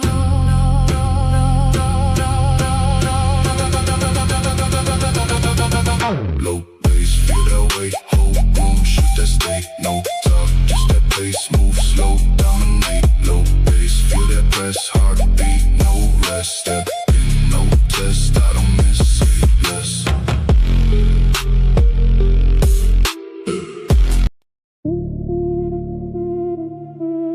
Yeah. Midnight.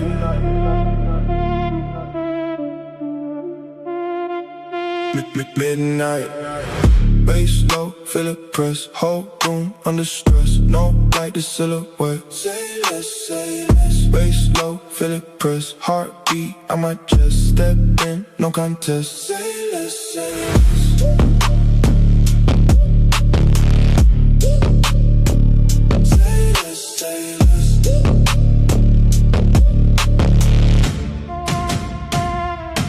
Came in quiet, shift the tone. Heavy air when I move alone. No hype needed, set in stone. Everything here get overthrown. Slow pace, but the weight immense. Every move got consequence. No luck, just discipline. Built this from within. Let it breathe, let it build. Silence right before the kill. No rush, time stands still. Then it drop. Feel that. Bass low, feel it press, whole room under stress. No light, just silhouette. Say less. Bass low, feel it press, heartbeat on my chest. Step in, no contest. Say less.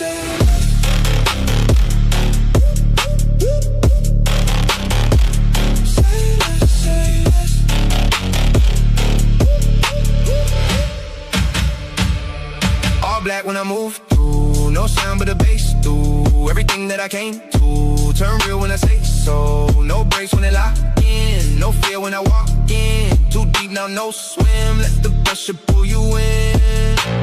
Down, feel it in your chest now. Slow, everything compressed now. Bass low, feel it press, whole room under stress. No light, just silhouette. Say less. Bass low, feel it press, heartbeat on my chest. Step in, no contest. Say less.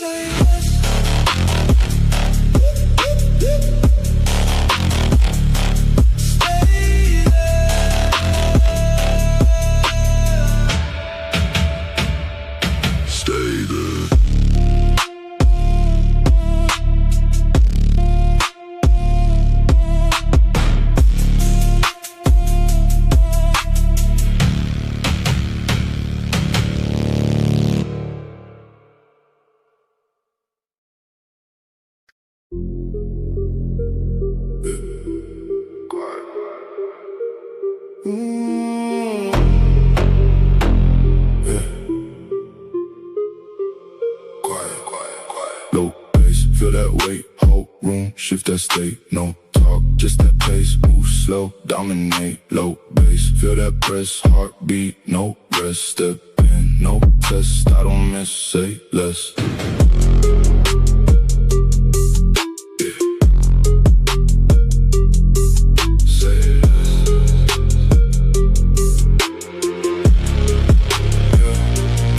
No need for hype, no light, just that type. Everything fall in line. When I step, redefine. No rush, I control the speed. No luck, it's what I need. Every move precise indeed. Plan once, then I lead.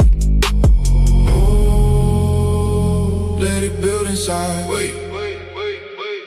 Right before the rise.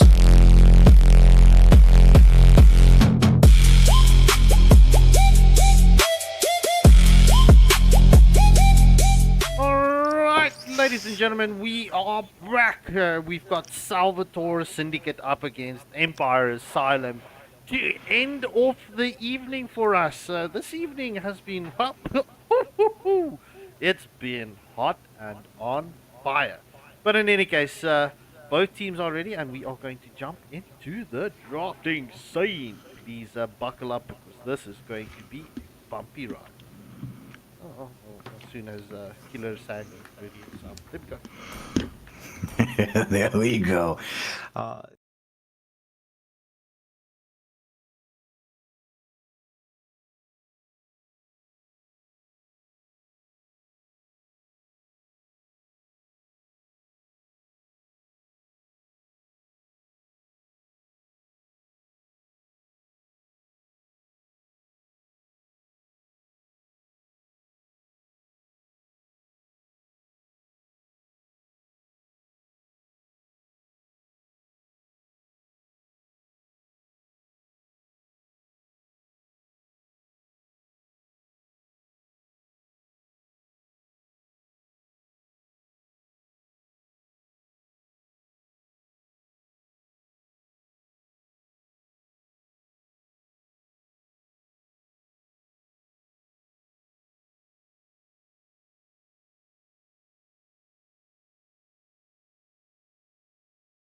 and Limix.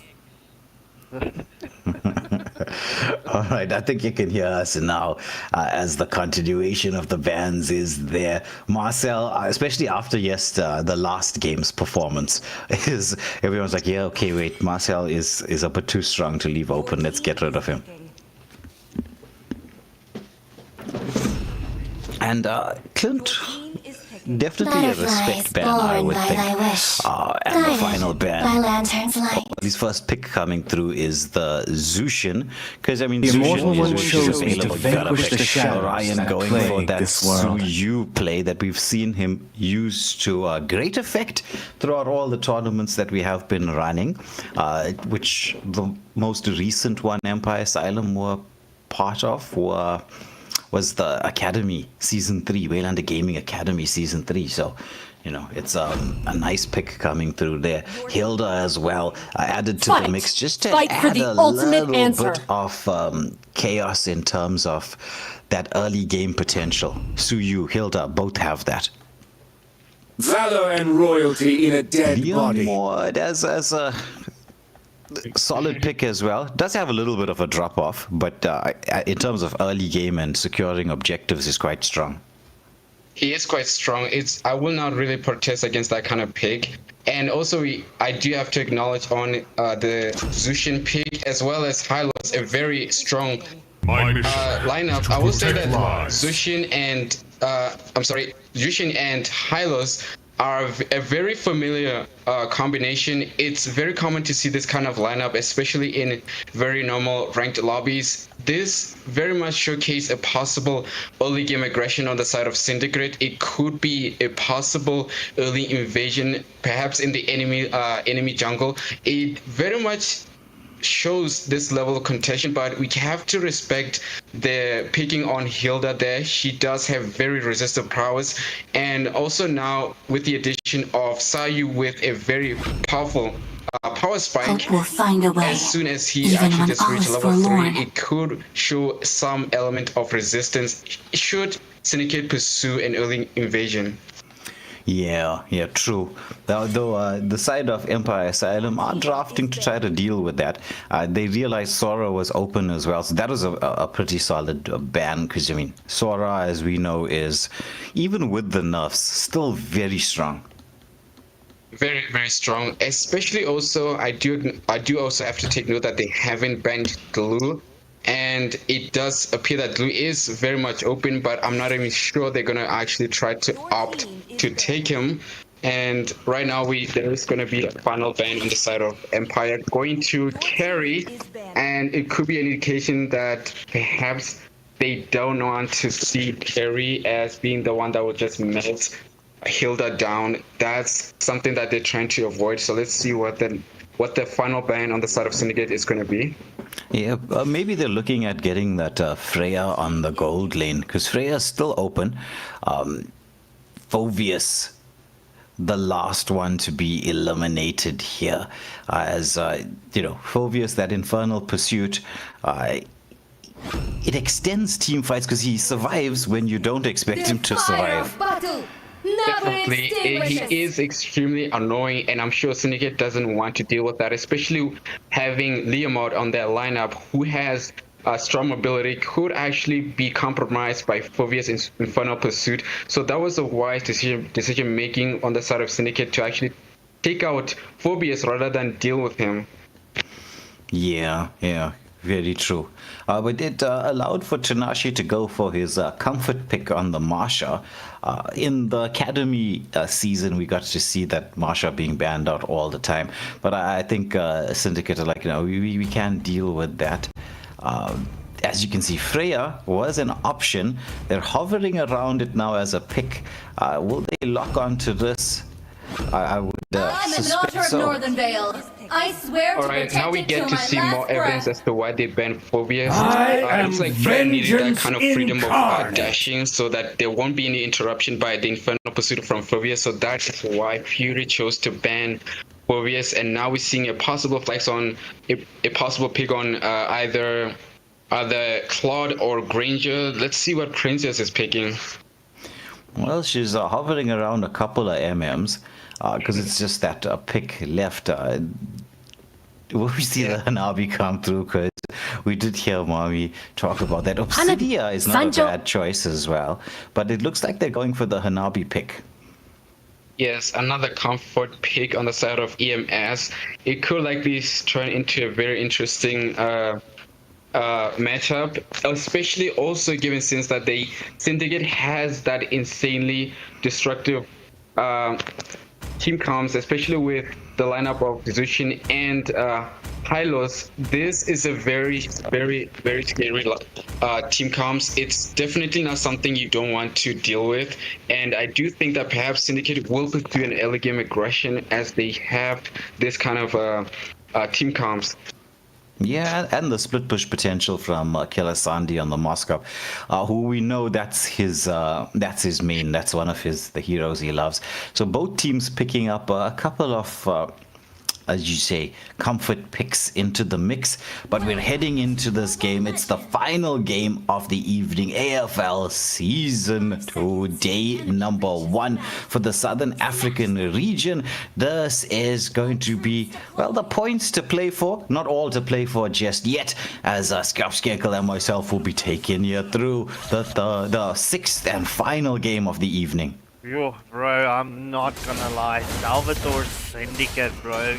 Ew, they've got a very strong draft. Let's hope my fastest curse doesn't rub off on them. But, bro, if I'm looking at the two drafts, right, I'm definitely favoring Salvatore Syndicate for this draft. This is a disgusting draft. Yeah, well, look at this Hilda already picking up level 2, using the roam passive very nicely. It's the Vex is just allowing Suyu to farm as quickly as he possibly can. Both teams are just playing a little bit safe, even though they have that aggressive kind of play, or aggressive kind of drafting. But patience, the name of the game so far. Yeah, bro, and this matchup between Freya and Marsha, right? Oh, bro, it's look, I'm not a big fan of Marsha, but Marsha can be devastating. But look at the damage that Freya's putting through on her. But in the meantime, in the top lane, first blood goes to Suyu as Bossy Popper has been taken down by Suyu. That's the power of a Suyu. It doesn't really need level 4 to be online.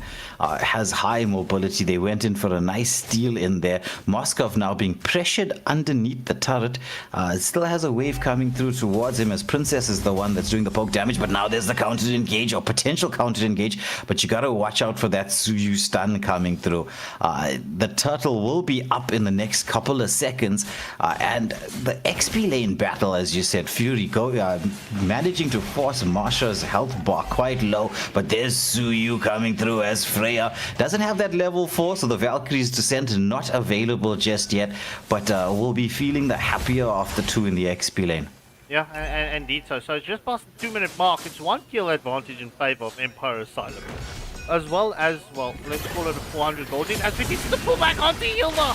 We do see Hylos pops off his second skill as the Valkyrie Descent is into the mix, but Freya gets stunned up. Glorious pathway. Oh no, that's Phantom Steed. Suyu gets a kill onto Freya. Vixana onto Hylos, and that's currently a 2-for-0 exchange in favor of Empire aSylum. Also picking up the first turtle of this match. Make that a 3-for-0 exchange. Yeah, they executed the timing there on that team fight very nicely, as the Princess makes it all the way back just to protect the gold lane. And so that's turtle and 3 kills, 4 in total. Now Moskov having to dash back to safety. Hylos here to provide that bit of protection. Doesn't have the glorious pathway just yet. So the ability to get that extra movement speed to get into the backline are not available, at least for a while. If he can get a bit of a scout out maybe into the jungle, it would force that level 4 timing. Agreed. But look, you need Hylos to be online right now. Obviously, the Roma just being a little bit behind then towards what Empire aSylum has got.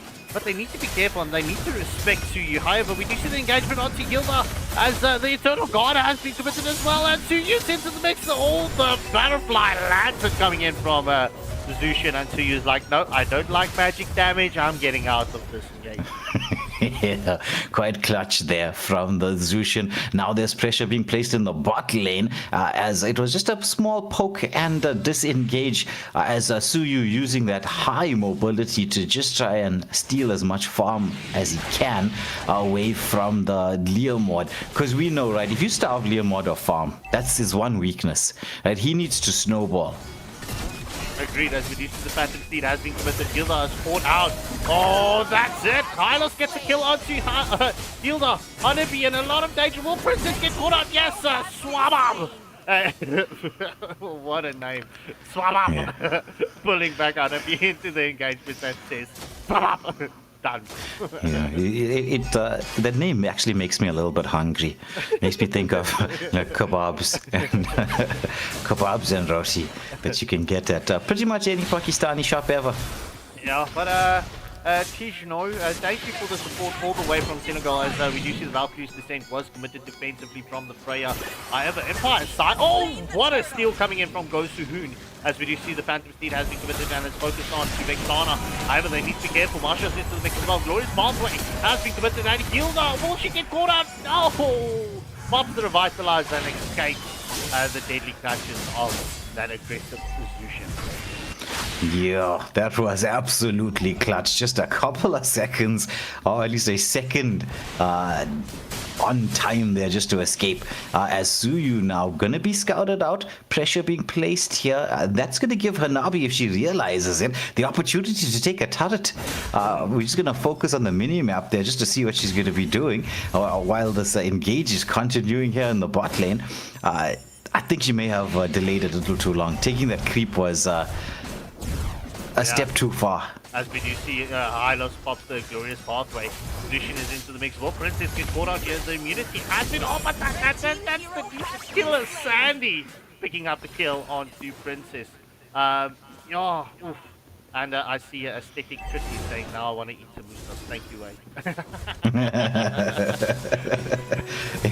And well, it's a legendary Rod who actually gives us the true meaning of Sobab, which means correct or right in Arabic. That's something I didn't know, you know. So it looks like it's an educational stream as well as an entertaining one. Yeah, so thank you for that legendary role. So I need to ask about your name. Are you legendary in role matches?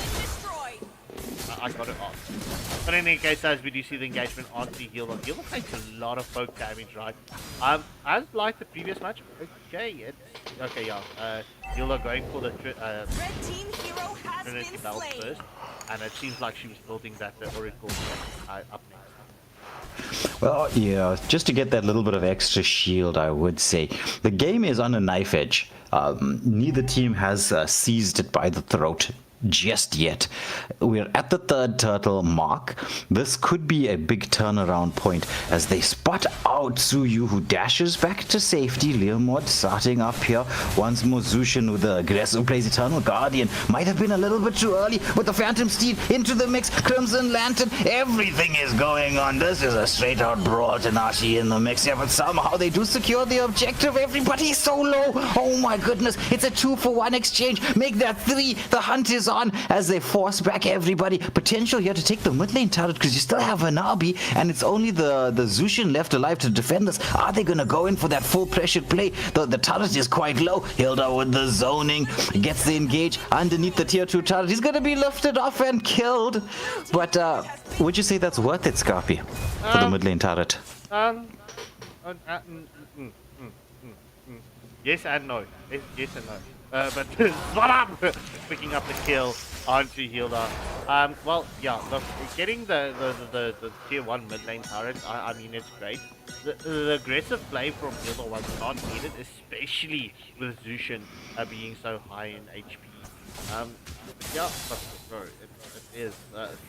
Thank you, Legendary Brawl. I appreciate it. That's cool. In any case, it's at the 8.5 minute mark. It's 1 kill advantage in favor of Empire aSylum, leading with a 1.2k gold lead.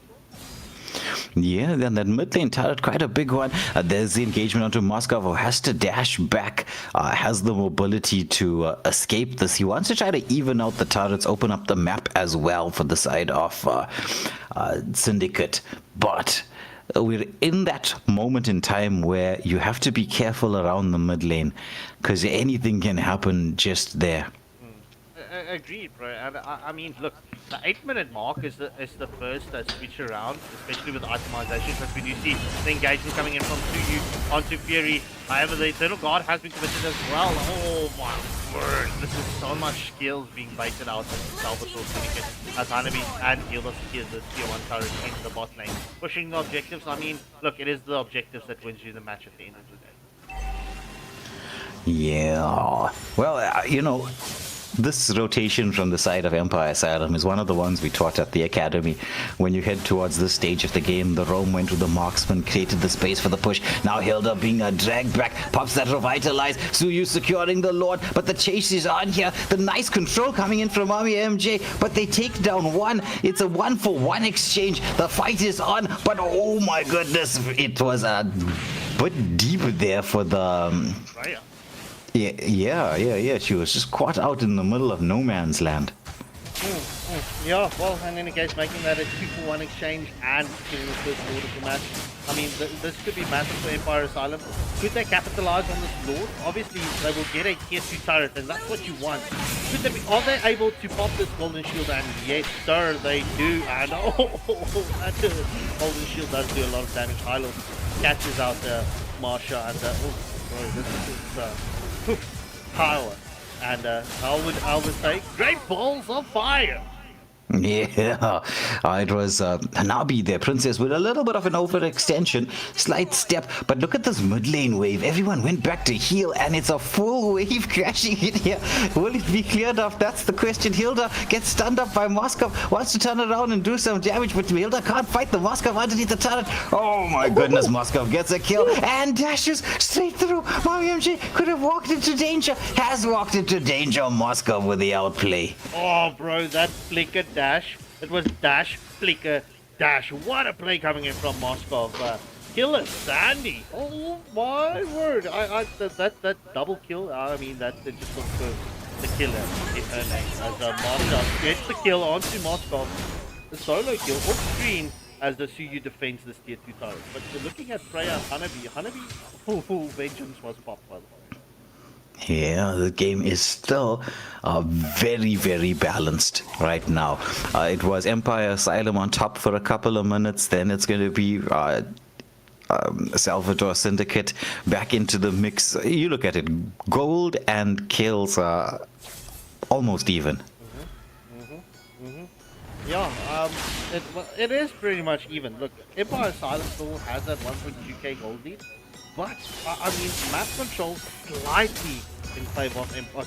It is not slightly, it is definitely in favor of Empire aSylum. But Syndicate Salvatore, it seems like they are finding their groove, and Empire aSylum should not allow them to get this confidence build up, especially this time into the match. I mean, this is the next switch around. You know it's 8 minutes, 12 minutes, and then 15 minutes. Those are your 3 timers in the match to determine if this is going to go into late game. We do just fantasy gets but Bosha gets a kill onto Moskov, and Gilda's into the mix. His glorious pathway has been committed. He wants to get the kill onto Bosha, and this battle continues as Valkyrie's estate was in, and Freya picks up the kill, and that's a double kill for Gosu Un. Will Suyu get caught out here? Hylos with a stun. Meanwhile, look at Princess in the bot lane. She's going for the lane push in here. Oh, she's gonna take it out. This is gonna be the backdoor special. The lock is on the wave. We have came in at just the wrong time. Princess now is gonna be hunted out by this Freya and Zushin combination. She's trying to sustain through this. Might have bought enough time for the team as Hylos is rushing towards the Lord. There's a spear of destruction. Does land on the mark as it's going to be Moskov. Kirasande with the stuns, forcing back. Ooh, Suyu with the mobility, but the turnaround. Marsha is in there. Eternal Guardian has been committed. Kilasandi is quite low. We'll try to heal back up on the Little Wanderer. Does get a little bit of health in, but this fight is continuing. Hylos is quite low. Hilda with the poke damage and the disengage. Marsha manages to take down Freya. Oh my goodness, this is just everything on the line right now. It's so close. The Phantom Steed coming out from the Leomord. The chase is on here. Can they get this done. The revitalize from the high loss as Suyu dashes back, taking up too much damage. Marsha is taking down. Oh my goodness, what is going on? Yes, Coffee. Bro, in any case, Hanabi coming in with the steal on the Lord Moskov. He's probably like, what happened there? But I mean, bro, this match, this match honestly is cooked. I mean, my brain is currently going bonkers right now. But in any case, I mean, look, we need to focus on to what Princess did with opening this back door. And Princess gets a kill onto Freya, and it's a monster kill in return for Zushin. Will Salvatore Syndicate be able to get the defense here? It is Moskov and Zushin defending. I mean, but it's up against a Hanabi and a Vexana, right? Freya is not loving Vexana right now because every time that Marsha secures the kill onto Freya, it's by the hands of Vexana, getting that stun up, and you know Freya hates stun. Yeah. Though without the numbers here and everyone respawning, the defense is possible, but the second waves, that's the big question right now. And as you were saying, right, those control stuns coming in from Vexana is just there's the Eternal Guardian. It's going to be a high loss using the revitalized glorious pathway with the turnaround. They take down Hanabi. That's what they were looking for. Spear of Destruction into the mix. That's going to be a 2-for-0 exchange, and the hunt it really is on, because if they can actually get a couple more players, the opportunity to end the game is there for the side of Salvatore Syndicate. But the back off from Empire aSylum. Oof, this game. Oh, well, bro, I mean, I wanted to say this, right? You know, that play coming in from Princess, opening up that back door, picking up that tier 3 turret, it's not allowing Salvatore Syndicate to be in a full 5-man contention when it comes to the objective. Because, I mean, Zushin was back at the base trying to defend, and that actually cost them the team fights. But, I mean, look, you need to defend your Nexus. I mean, if the Princess did it once, she's going to do it again. Yeah. Once look at the damage output onto Leomord. Spear of Destruction not onto anybody, as it is still a minute to go for this lot. The glorious pathway being the Phantom Steed being committed from Leomord. They look so similar to one another when you see the animation on screen. Yeah, bro. I mean, look, this match, I'm going to say this, next team fight and next Lord is going to end this match. Definitely. It's will it be the 18-minute Lord? No, not quite. Unless they do the Lord dance.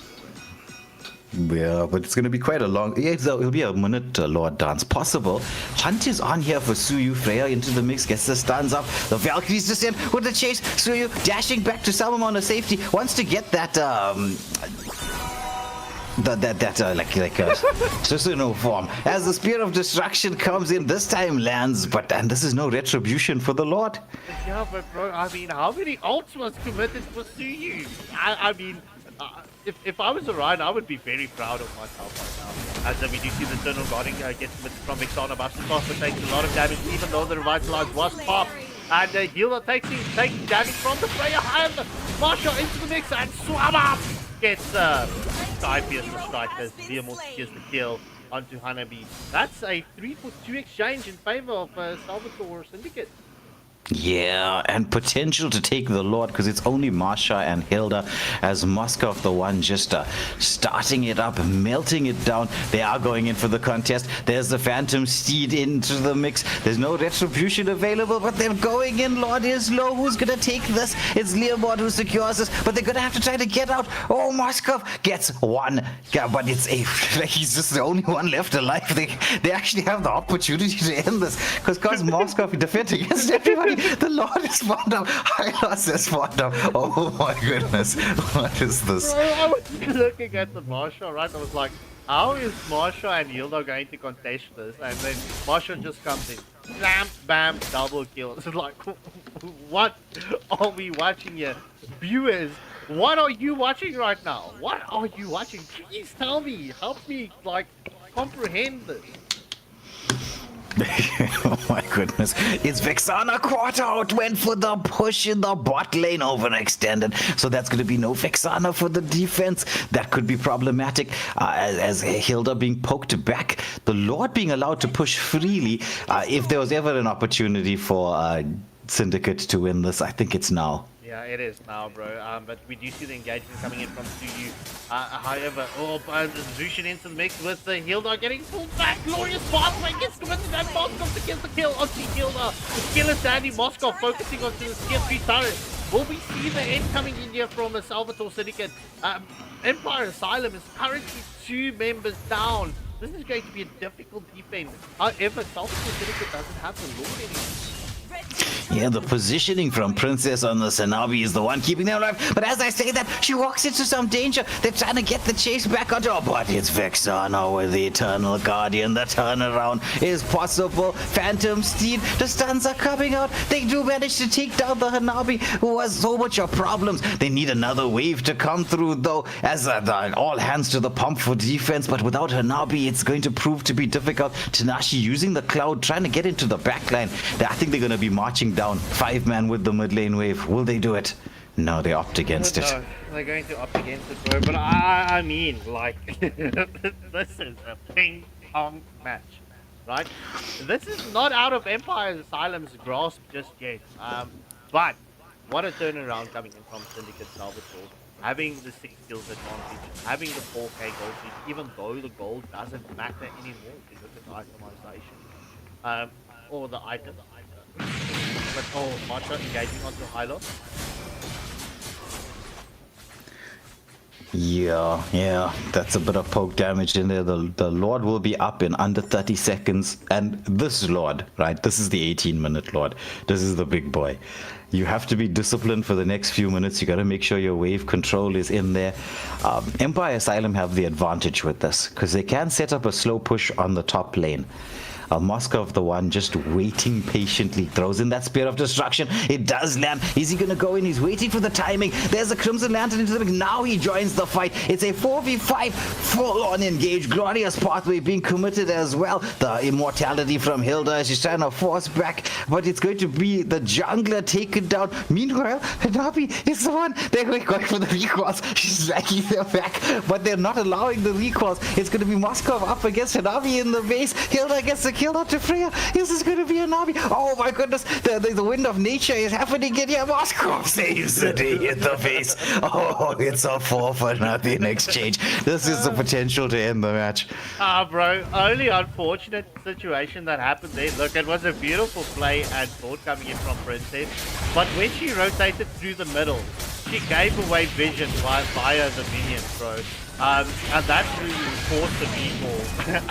I mean, unfortunate to that vision, but bro, this is looking at the timing, right? Suyu might be back into the mix, and Nashi is taking so much damage.